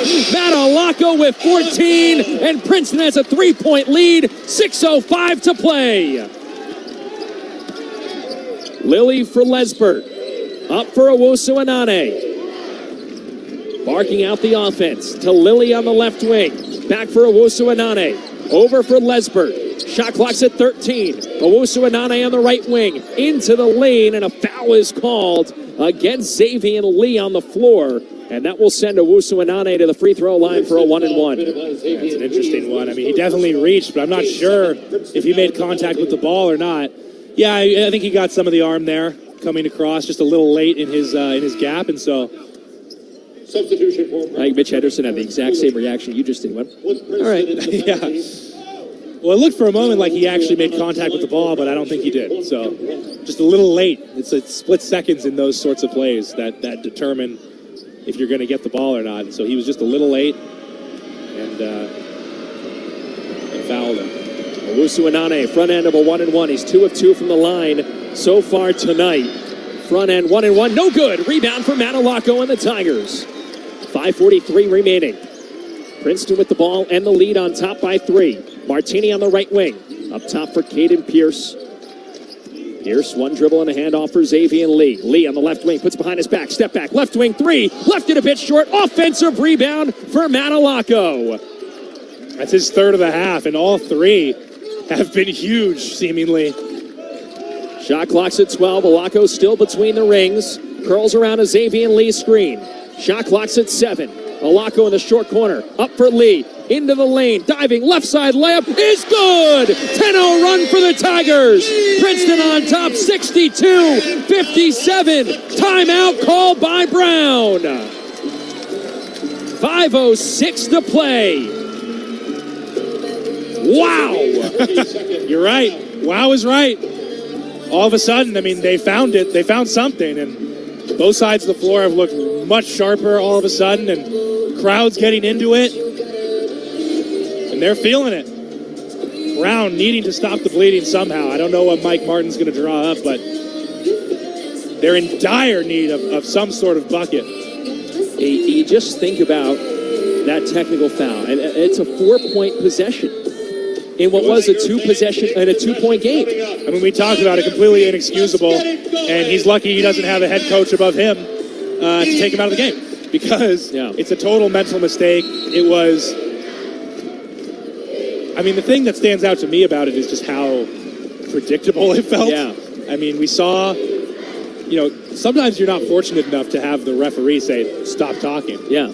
And so, I mean, listen, it's hard to really blame him for calling that when he literally told you he's going to do it, and then you poke him, and then he does it. I mean, I don't know what else you expected. So, was a big mental error. And doing his team no favors down the stretch either way. So, big possession here for Brown. Brown out of the timeout. Lilly on the left wing, up for Ferrari. Ferrari covered by Matalacco. Shot clock's at 20. Lilly's on the right wing. Inside for Anya. Covered by Pierce. Into the lane. Lost the basketball. Xavier Lee has it. Tigers have a 5-on-4 break the opposite way. Lee accelerates, puts behind his back. Trailing Alaco on the right wing. Slows down the offense. Lee inside for Caden Pierce. Spins to the block. Now to the baseline. Back for Lee. Shot clock's at 14. Cross court, cutting Alaco. Ball fake. Right side layup is good. The run is 12. And the Tigers have a 64-57 lead with 4:20 left to play. Largest lead of the night for Princeton. Lilly, his pass is tipped into the backcourt. Xavier Lee goes up, lays it in on the left side. And the Tigers are running away with a 9-point lead with 4 minutes left. And a foul is called on Matalacco on a held ball. And with 4 minutes left to play, Brown is heading to the free throw line, and we are heading to a break. Princeton on a 14-0 run. On top of Brown, 66-57. Talbot on the floor will take it as well. This is the Princeton Sports Network from Learfield. At RWJ Barnabas Health, we have a passion for heart health. You can see it in the dedication of our cardiac specialists, who are at the forefront of innovation in advanced heart care. A passion that fuels the largest adult and pediatric cardiac surgery programs in the state. A heart transplant program that's rated top 15 in the nation. A partnership with Rutgers Health and access to highly regarded research and clinical trials. Our network of cardiac rehabilitation programs providing preventative and wellness services. And nationally renowned care for every heart in every one of our communities. If you have a family history of heart disease, or you've been thinking about your heart health, a cardiac evaluation is a good idea. Whoever your heart beats for, our hearts beat for you. RWJ Barnabas Health. Let's be healthy together. Learn more at rwjbh.org/heart. Hi, this is Xavier Lee, a point guard from Toronto, and you're listening to Tigers Basketball on the Princeton Sports Network from Learfield. Now, back to the game. 66-57, 4 minutes left to play, and this game has turned at the blink of an eye, and Princeton has absolutely dominated the under 8 to the under 4 on a 14-0 run. I mean, absolute nightmare fuel if you're a Brown Bears fan. I mean, think about how well they had executed, even when Princeton was coming back in the second half at times. They seemed to have the answers, and all of a sudden they don't have the answers anymore. And both sides have really fallen apart. The offense at times has looked shell-shocked, I would say, and crowd's gotten into it. I mean, Princeton shooting 6 for 24 from 3, but have been getting fouled, have been getting to the rim. A couple turnovers for Brown have been extremely key for Princeton. Easy 1-on-0 layups, and so it's been it was a terrific run that still could be ongoing if you're Princeton. 4 minutes to go, up 9. All of a sudden, you're in control of this thing, and that's really shocking compared to where we were with about 10 minutes to go.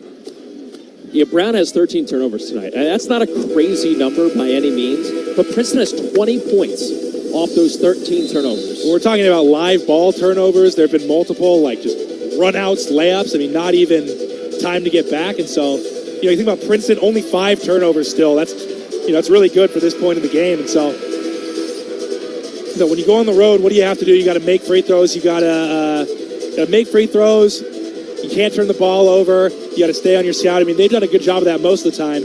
I'm sure Mike Martin isn't pleased about the fact that Brown has shot 3 free throws tonight, despite 11 offensive rebounds. That's a little unusual. And then Princeton's shot 23 free throws, but that's been huge for them tonight. And, Matalako was unfortunate, I think, to have that last reach called on him right in front of us. It could have been another turnover for Brown.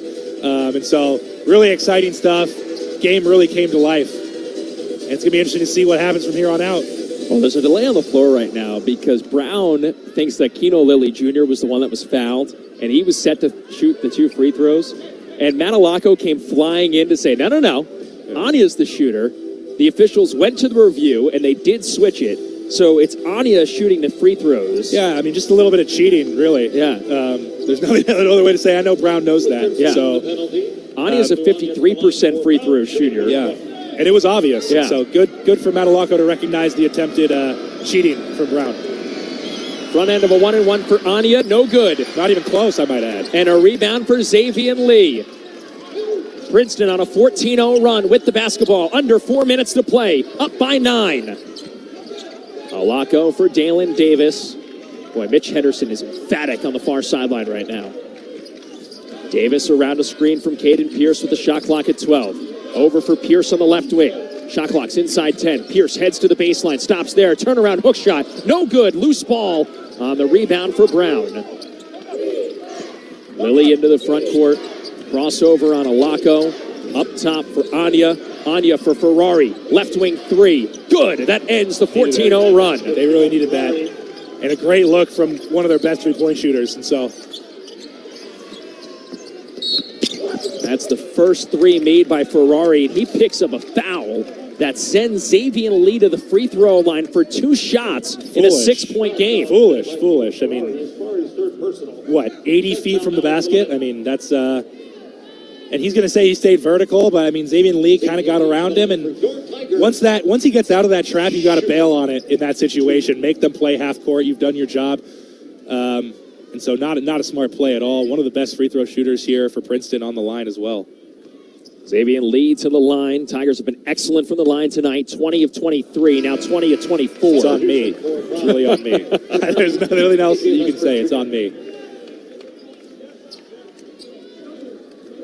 Lee gets one more. Brown's in the double bonus with 10 team fouls. 66-60. Princeton with the lead. Second free throw by Xavier Lee is good. And that makes it a 3-possession game. 3:10 left to play. 67-60 the score. Lilly around a screen for Owusu Anane. Dribbles to the free throw line. Back for Ferrari. Back for Lilly. Shot clock's at 15. Lilly at the elbow. To the baseline for Owusu Anane. Shot clock's at 10. 1-on-1 with Martini. Back up top. Lesbert contested 3. No good. Rebound tipped to Dalen Davis for the Tigers. Davis puts it to the deck with 2:40 left to play. Enters the front court. Matalako goes cross court for Xavier Lee. 20 seconds on the shot clock. 2.5 minutes to play. Tigers with a 7-point lead and the basketball. Alako for Caden Pierce. Shot clock's at 10 for Xavier Lee. Jump pass for Alaco. Driving to the free throw line. Around the perimeter for Davis. Driving into the lane. Right side layup, no good, and 2 free throws coming. Fantastic possession for Princeton. I mean, we're talking game on the line here. Obviously have a lead, but still huge possession. Important to get a good look, and they moved that ball around really well. It looked like a set play they had out of their last time out that Mitch Henderson wanted. And you know what? I mean, even if that foul doesn't get called, Caden Pierce is not unblocked, but he's unguarded on the far side. So great possession. First free throw for Dalen Davis is good. Davis, an 86% free throw shooter. Dalen Davis has 9.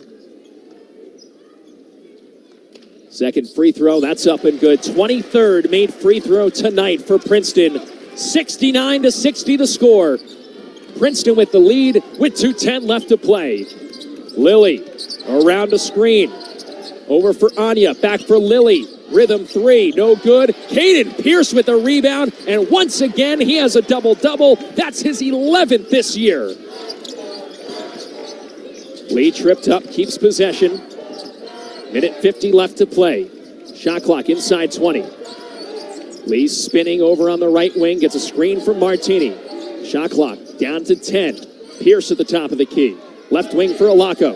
Alaco squares, left wing 3, no good. Offensive rebound for Zach Martini, but he stepped out of bounds.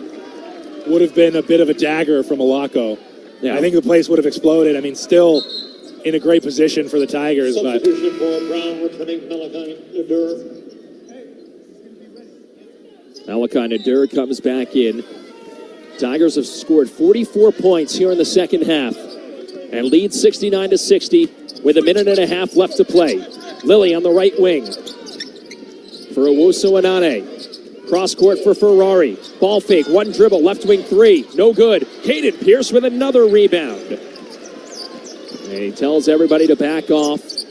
Jump pass for Xavier Lee, who races into the front court and is fouled. And Xavier Lee, just for good measure, adjusted in midair and finished the layup. Yeah, but he's going to have to try it 2 more times from the free throw line. Fancy layup for sure. Yeah, good job breaking the press there. It wasn't off a make, so it's hard to be organized. But just I want to emphasize the defensive rebounding we've seen over the past 10 minutes. I mean, it's been a complete 180 from the first half where it looked like they couldn't get anything. I mean, I don't know if Brown kind of got fatigued. Some of their better offensive rebounders, obviously. Anya's been on the bench a lot of the second half with foul trouble, so that contributes to it. But, I mean, the last 10 minutes of this second half, I mean, it's been a completely different story than the entire first 3 quarters of this game. Xavier Lee made the first. He has 16. Second attempt, that's good as well. 17 for Xavier Lee. Princeton's lead is at 11, largest lead of the game. And it's 71-60 with 1:13 left. And what has been an unbelievable comeback for the Tigers. Lilly around a screen, top of the key, fires a 3, too strong. Offensive rebound for Owusu Anane. Back out for Lilly with 1 minute left to play. And a foul is called. It goes against the Tigers. It'll be a 1-and-1. The Princeton foul committed by Jack Scott. Jack Scott called for the personal foul. Over the last 7 minutes, it has been a 21-5 run. It's staggering. It's really unbelievable. Mike Martin just giving the same official another earful. I mean, I don't know. Are we going to see it happen? We talked about it over the break. Wow, Lilly missed the front end of a 1-and-1. Xavier Lee with the rebound for Princeton. Full court pressure by Brown. Tigers with just 4 seconds to get it across, but Nadur fouls Jack Scott. And that'll send him to the free throw line for 2. The Brown foul committed by Malachi Nadur. Nadur's third personal. That's Nadur's third. Hey, free throws are the difference in this game right now. I mean, 25 made free throws for Princeton tonight. I mean, they're going to get close to their average. I mean, they had 25 points in the first half. I mean, that second half, and really only the past 10 minutes have been a total explosion. Like, all of a sudden, it seemed like a switch went off in the building, and it was like the floor was slanted. I mean, it was really staggering how this game turned on its head so quickly. Jack Scott makes 1 and 2. Darius Gakwazi comes in for Princeton. Jack Scott heads out with 49.7 seconds left. Mike Martin is still having a conversation with Clarence Armstrong all the way in the far side corner.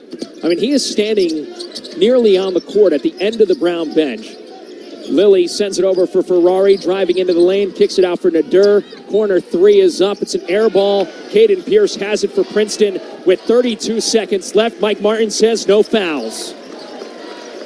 Yeah, I mean, it was, again, I'm going to use the word staggering. I mean, it seemed to happen so fast how this game just turned around. And that's, it's unique. It's unique. There's a 3-second differential between the game clock and the shot clock, so Dalen Davis will take a shot clock violation. With 5 seconds left in this game, Brown needs to inbound the basketball. And Mike Martin's squad has a quick turnaround, heading down to the Palestra.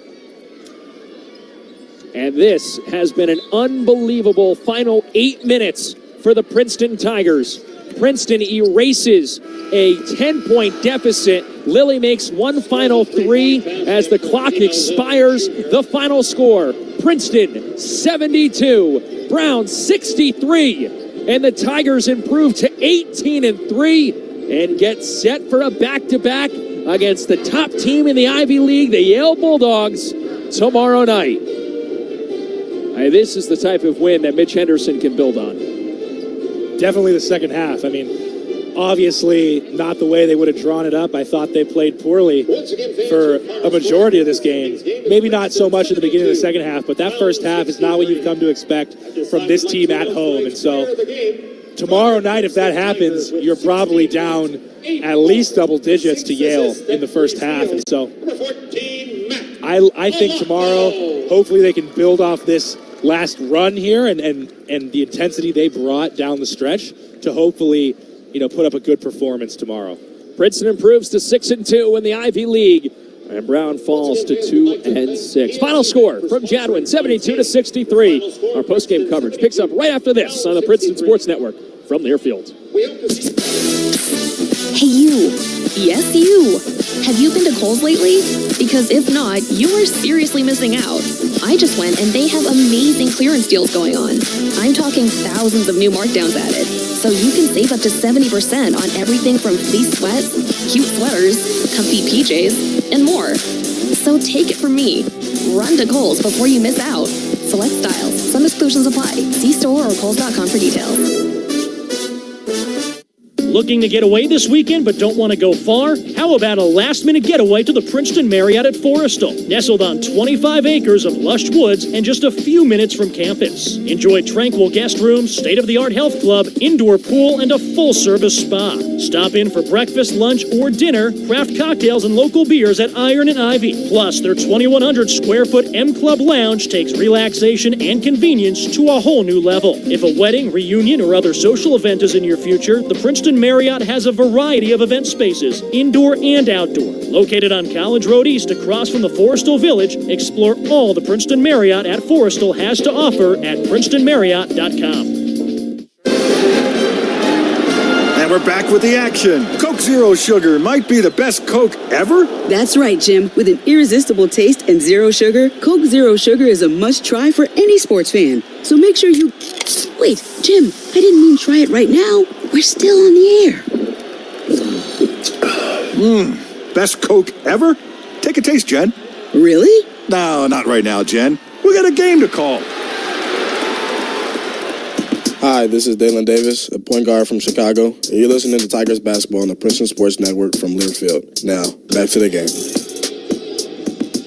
Back here at Jadwin Gym, post-game show, Tigers with a comeback victory, 72-63, the final score, as the Tigers come back to defeat the Brown Bears. And not what was a much-needed win by any means, because right now it's all about just getting into the top four. Like you mentioned it at the top of the broadcast, Mitch Henderson talked about it in our post-game interview, or pregame interview, that this would have been a must-win game if there was no Ivy League tournament. But this just puts you in such a better position, heading into the final couple weekends of the season. Absolutely. I mean, 6-2 is a whole lot better than 5-3 in the league, and so I completely agree with that. I feel like it'd be tough to see them not making the Final Four tournament at the end of the season, but I think they've still got their sights set on the regular season title. I mean, if they're able to beat Cornell and Yale, they should be able to get a share if they win the rest of their games, which is no easy task. But, they're still thinking about that for sure. I know Mitch Henderson, who played here for so long, that regular season title means a lot to him. They're not going to be just satisfied with making it into the tournament. Obviously, they've got their sights set on March, and what they were able to do last year was really impressive. But, first the order of business, they want the share at least of that regular season title, and that starts tomorrow, really. 72-63, the final score. Princeton with the win, improving to 18-3 overall and 6-2 in Ivy League play. 21 points, 12 rebounds, and 4 assists tonight for Caden Pierce, his 11th double-double this year. Matt Alacco, 16 points, 14 of them coming in the second half. 8 rebounds, 6 assists, 3 steals, and a block. Xavier Lee had 17 to go along with 6 rebounds and 4 assists. 10 points for Dalen Davis off the bench. You always talk about what swung a game. The technical foul being a 4-point possession was huge. That gave Princeton its first lead since the 10-minute mark in the first half, and the Tigers kind of ran away with it from there. But I think back to the Dalen Davis steal and then step-back three-pointer that got the Tigers within, I believe, 5 at that point.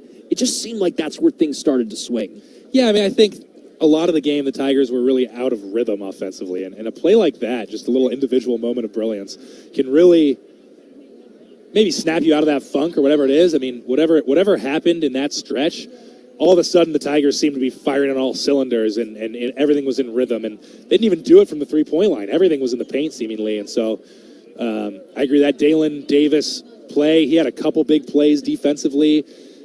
Obviously, I mean, Keno Lilly Jr. was held to 14. It was really 11. The last three-pointer was total garbage time, and so, I mean, that was huge. A combination in the second half of Alacco and Davis really did well with him. He was off the whole night, and then, I mean, obviously 26 for 31 from the line is an enormous number and a tremendous percent, 84% from the line. I mean, that's going to get it done. If you're able to get the line at home like that, especially in a game where a lot of other things aren't going well, I mean, it kept them in the game, and then toward the end, it really gave them a little bit of distance. And so, great job from that standpoint. I know Mitch Henderson's going to be thrilled about that. And so, overall, a good win. Yeah, and talk about the free throws, 20 of 14 in the second half. I mean, or 20 of 24, excuse me, in the second half. That would have been impressive. 20 of 14? Yes. It's physically impossible. There's a lot of things that aren't. That's one of them. Never say never. It's funny, we talk so much about, what was it, the Penn game? Tigers made 18 three-pointers and 36 attempts, whatever it was. Just 3 of 11 in the second half. It was not a great shooting night by any means, but terrible. But they just did enough to win that game. And frankly, Brown really did just fall apart in the final 8 minutes. I think, offensively, I would just due to Keno Lilly having a bit of a slow night. There was never a point offensively where they looked like they were flowing and in a great rhythm, but they were getting offensive rebounds, and they, Owusu Anane really carried them through a lot of this game. He played terrific, 3 for 4 from 3. That's terrific for him. And, it felt like they were just in command for a lot of the game. And then once a couple things started to go the Tigers' way, obviously technical foul. Yeah. They turned the ball over, had a few shots blocked, a few runouts for Princeton, and then all of a sudden, I mean, they didn't know what to do. They kind of lost their identity toward the back stretch, and that really hurt them. Yeah, I mean, anytime you only commit 6 turnovers as well, you're putting yourself in a pretty good position. Tigers had 20 points in transition, 20 points off turnovers as well. It was just a really impressive performance by Princeton and a really impressive final 8 minutes of this game, which resulted in a 72-63 win. Take a break. When we come back, we'll wrap up our coverage from Jadwin, get you all set up for a quick turnaround as the first place Yale Bulldogs come to town tomorrow night at 8 o'clock. That's next on the Princeton Sports Network from Learfield. Iron Workers Local Union number 399 are the people who build and improve the amazing landmark facilities on the Princeton University campus. From new athletic venues to world-class dormitories, our qualified journeymen, iron workers, and apprentices proudly create great projects throughout central and southern New Jersey. Our highly trained members promote a positive and safe worksite environment and showcase an exceptional work ethic, just like your Princeton athletes. Go Tigers! At RWJ Barnabas Health, we have a passion for heart health. You can see it in the dedication of our cardiac specialists, who are at the forefront of innovation in advanced heart care. a passion that fuels the largest adult and pediatric cardiac surgery programs in the state, a heart transplant program that's rated top 15 in the nation, a partnership with Rutgers Health, and access to highly regarded research and clinical trials. Our network of cardiac rehabilitation programs providing preventative and wellness services, and nationally renowned care for every heart in every one of our communities. If you have a family history of heart disease or you've been thinking about your heart health, a cardiac evaluation is a good idea. Whoever your heart beats for, our hearts beat for you. RWJ Barnabas Health. Let's be healthy together. Learn more at rwjbh.org/heart. Hi, this is head coach Mitch Henderson, and you're listening to Tigers basketball on the Princeton Sports Network from Learfield. Now back to the game. Back here at Jadwin Gym, where we have a much happier Mitch Henderson than we had at halftime because his Tigers just came away with the 72-63 win over Brown. And it's a quick turnaround. Tomorrow night, 8 o'clock, game's on ESPN. It's going to be another packed crowd. The Tigers played Yale really tough up in New Haven, which is a really difficult place to play. And they're in a position now tomorrow to, as you mentioned, get themselves back into conversation to contend for an Ivy League regular season title. You're completely right. I mean, a win tomorrow really goes really far to putting themselves back in that race. Only a game back if that happens, and then Cornell and Yale tied at the top. And so if they do win tomorrow, they'll really be big Cornell fans when that rematch happens in Ithaca. But just one thought I had about tonight's game was Princeton. I mean, you think about them, they're a great three-point shooting team normally. They're a really offensive team. They shot 24% today and still came away with the win. I mean, you hear about baseball teams and how you can't be too reliant on the home run ball. Yeah. You got to find other ways to win. Yep. It reminds me of something like that, where their bread and butter didn't show up for them today, which is going to happen, especially when you get into playoff-type games and strange environments. But they were able to find a way to adapt and win. They got to the line. We've talked about how much they got to the line. And that's really impressive to me. That shows me that they're willing to adapt, that, you know, they come out really slow and choppy on offense, and they're able to come away with a victory still somehow. I mean, obviously being at home helps with that. You know, Keno Lilly, as well as they played him, probably an off shooting night. But, you know, I think if you're Mitch Henderson, you're happy with the way that adjustment took place in the second half. Take a look at some scores around the league. We'll start on the women's side of things, where the Tigers on the road did defeat Brown 74-62. So both Brown-Princeton games end up being comeback victories for the Tigers. And the Princeton women remain undefeated in Ivy League play, number 25 in the country. The rest of the Ivy League has gone final. Cornell with a 75-62 win over Harvard. Columbia defeats Dartmouth by 10, 73-63. And Yale on the road remained undefeated with a 76-62 win over Penn at the Palestra. So Yale takes its undefeated record into tomorrow night's game at 8 o'clock. Here on the postgame show, we are joined by Tigers assistant coach Luke Gore, coming off a very impressive come-from-behind victory. At those final 8 minutes, I mean, what changed to lead to that comeback? You know, I think we started moving the ball and we started getting off-ball action more than we were earlier in the game. And we were trying to take advantage of matchups one-on-one a little bit more. And then we took advantage of the matchups off a pin down or different type of screening action, which, you know, that's what we're really good at. And then we came up with some rebounds and we were attacking. They were shooting pull-ups, and we got to the line a ton. And it wasn't because we were fouling more, they were fouling. It's because we were attacking the basket and they were shooting pull-ups and step backs and all those things. And Matt Alacco boy, how did he play today? Yeah. His defense was amazing. And then Dalen and Xavier and Blake all got switched on Lilly, and until he shot the shot when no one's guarding him, he had a terrible night. Yeah. So that was really good by those guys. What does it take from those guys to truly shut down the top scorer in the Ivy League? It's all out focus and never. I mean, you lose. You just think for a second he gets a shot off. Like you breathe for a second, he gets the shot off.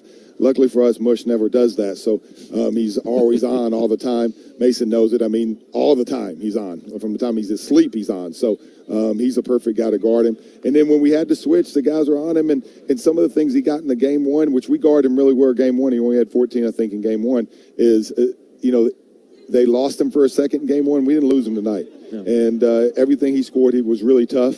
And it was nice. Coach, congratulations. Only shot 24% from three-pointers today, or from three-point land, I should say, and 6 for 25. That's obviously something you guys rely on at times during the year.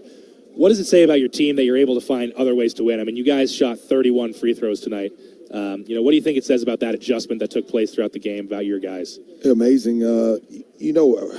You have to guard us at three. No matter if we're 0 for 14 in the game or 4 for 14 or 14 for 14, you have to guard the three-point line because they can shoot. And then, Martini, Lee, Alako, Peters, when they go 1 for, 18? Yeah. I believe that was the number, and we win, that's pretty fun. So it says a lot about our team. Like you've been out here. If you let those 4 guys shoot in the gym, with the lights off, they're going to go about 80%. So for them to go 1 for 18 and us to get a win because of how aggressive and attacking they, I thought the rebound by Mush, after there was a foul type of call, we were a little upset about it, but Mush got the rebound. We got done playing. Another one, Cade went in and got a rebound. Zach got one, even though he lost it out of bounds. It was like, all right, we're coming. You've been getting the rebounds, and now we're getting the rebounds.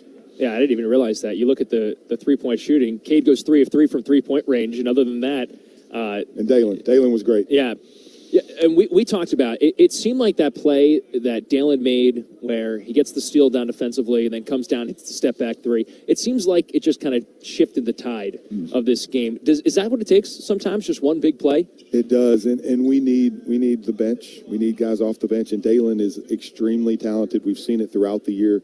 Before the year, his whole career, he's talented, and he wants to do it, and he's understanding what it means to be a Princeton basketball player and how hard he needs to play, and he always plays hard, but it's just another level when you play at Princeton, and he's getting it, and that's a big result of the block shot on Lily, the strip on the post, and the three. Like, we love that shot for him. Like, he can shoot that whenever he wants because he's the same way as those guys that won 1 for 18. He doesn't miss very often. I was going to ask about that shot also. I mean, what do you think that says about just his confidence? Obviously, the big defensive strip, and then just takes the ball by himself, between the legs, step back. I mean, I was here thinking, pull it out, right? Don't let that one go. But, I mean, he completely drilled it. I mean, it was the cleanest shot of the night on either side. And so, what do you think? What do you think that says about his confidence? He's extremely talented in making shots. And he's strong, and we see him making those shots. Like, if you do drop coverage on a ball screen and he shoots a pull-up, it's going in. Mm-hmm. If you leave him on a step back or if he shifts you and you back up, the odds of it's going in. So no one on our bench or on the team was like, oh, no. It was like, yep, that's going in. And that's just what he does. So very proud of him and the whole team. The bench was great, and it wasn't an easy game to be great at. They stayed in it. Quick turnaround tomorrow night. Yale's coming to town. What does that game mean to you guys? Well, it's huge. I mean, they haven't lost in the league yet, and we have. And we lost on the road twice, and now we get both teams at home, and it starts with Yale. We won tonight, so it makes tomorrow really important. But more importantly, it's a one-game series with them right now. Let's go get it. So it's fun. All right, Coach, thanks for your time. Congrats on the win. Talk to you tomorrow. All right. That's Tigers assistant coach Luke Gore joining us here on the post-game show. Final score, Princeton with a 72-63 victory over Brown. All right, Mace, some final thoughts. Well, I think we've covered it. I mean, great job from Princeton finding a way to win without shooting the ball well. And, a bit of an implosion from Brown, it has to be said, over those last 8 minutes. I mean, Brown, I thought, played well without their best player playing well, which is really hard to do on the road, but just kind of fell apart for them down the stretch. Princeton with a 72-63 win. And Princeton improves to 18-3 and 6-2 in Ivy League play. Back at it tomorrow night, 8 o'clock, tip-off between the Tigers and the Yale Bulldogs. Our pregame coverage begins at 7:40. For Lloyd Wilson, down in our studios, and Mason Hooks, I'm Pat McCarthy saying so long and thanks for listening. This has been the Princeton Sports Network from Learfield. You've been listening to Princeton Tigers men's basketball. A special thanks to Ford Family Director of Athletics, John Mack. Today's game has been brought to you by RWJ Barnabas Health, the official healthcare system of Princeton Athletics. To learn more about services in your area, visit rwjbh.org. Let's be healthy together. Princeton basketball is also brought to you by Prosperity Real Estate Professionals, the official real estate partner of Princeton Athletics, and Ford, exclusive automobile of Princeton Athletics, proud to run with the Tigers. The proceeding has been a Learfield presentation of the Princeton Sports Network.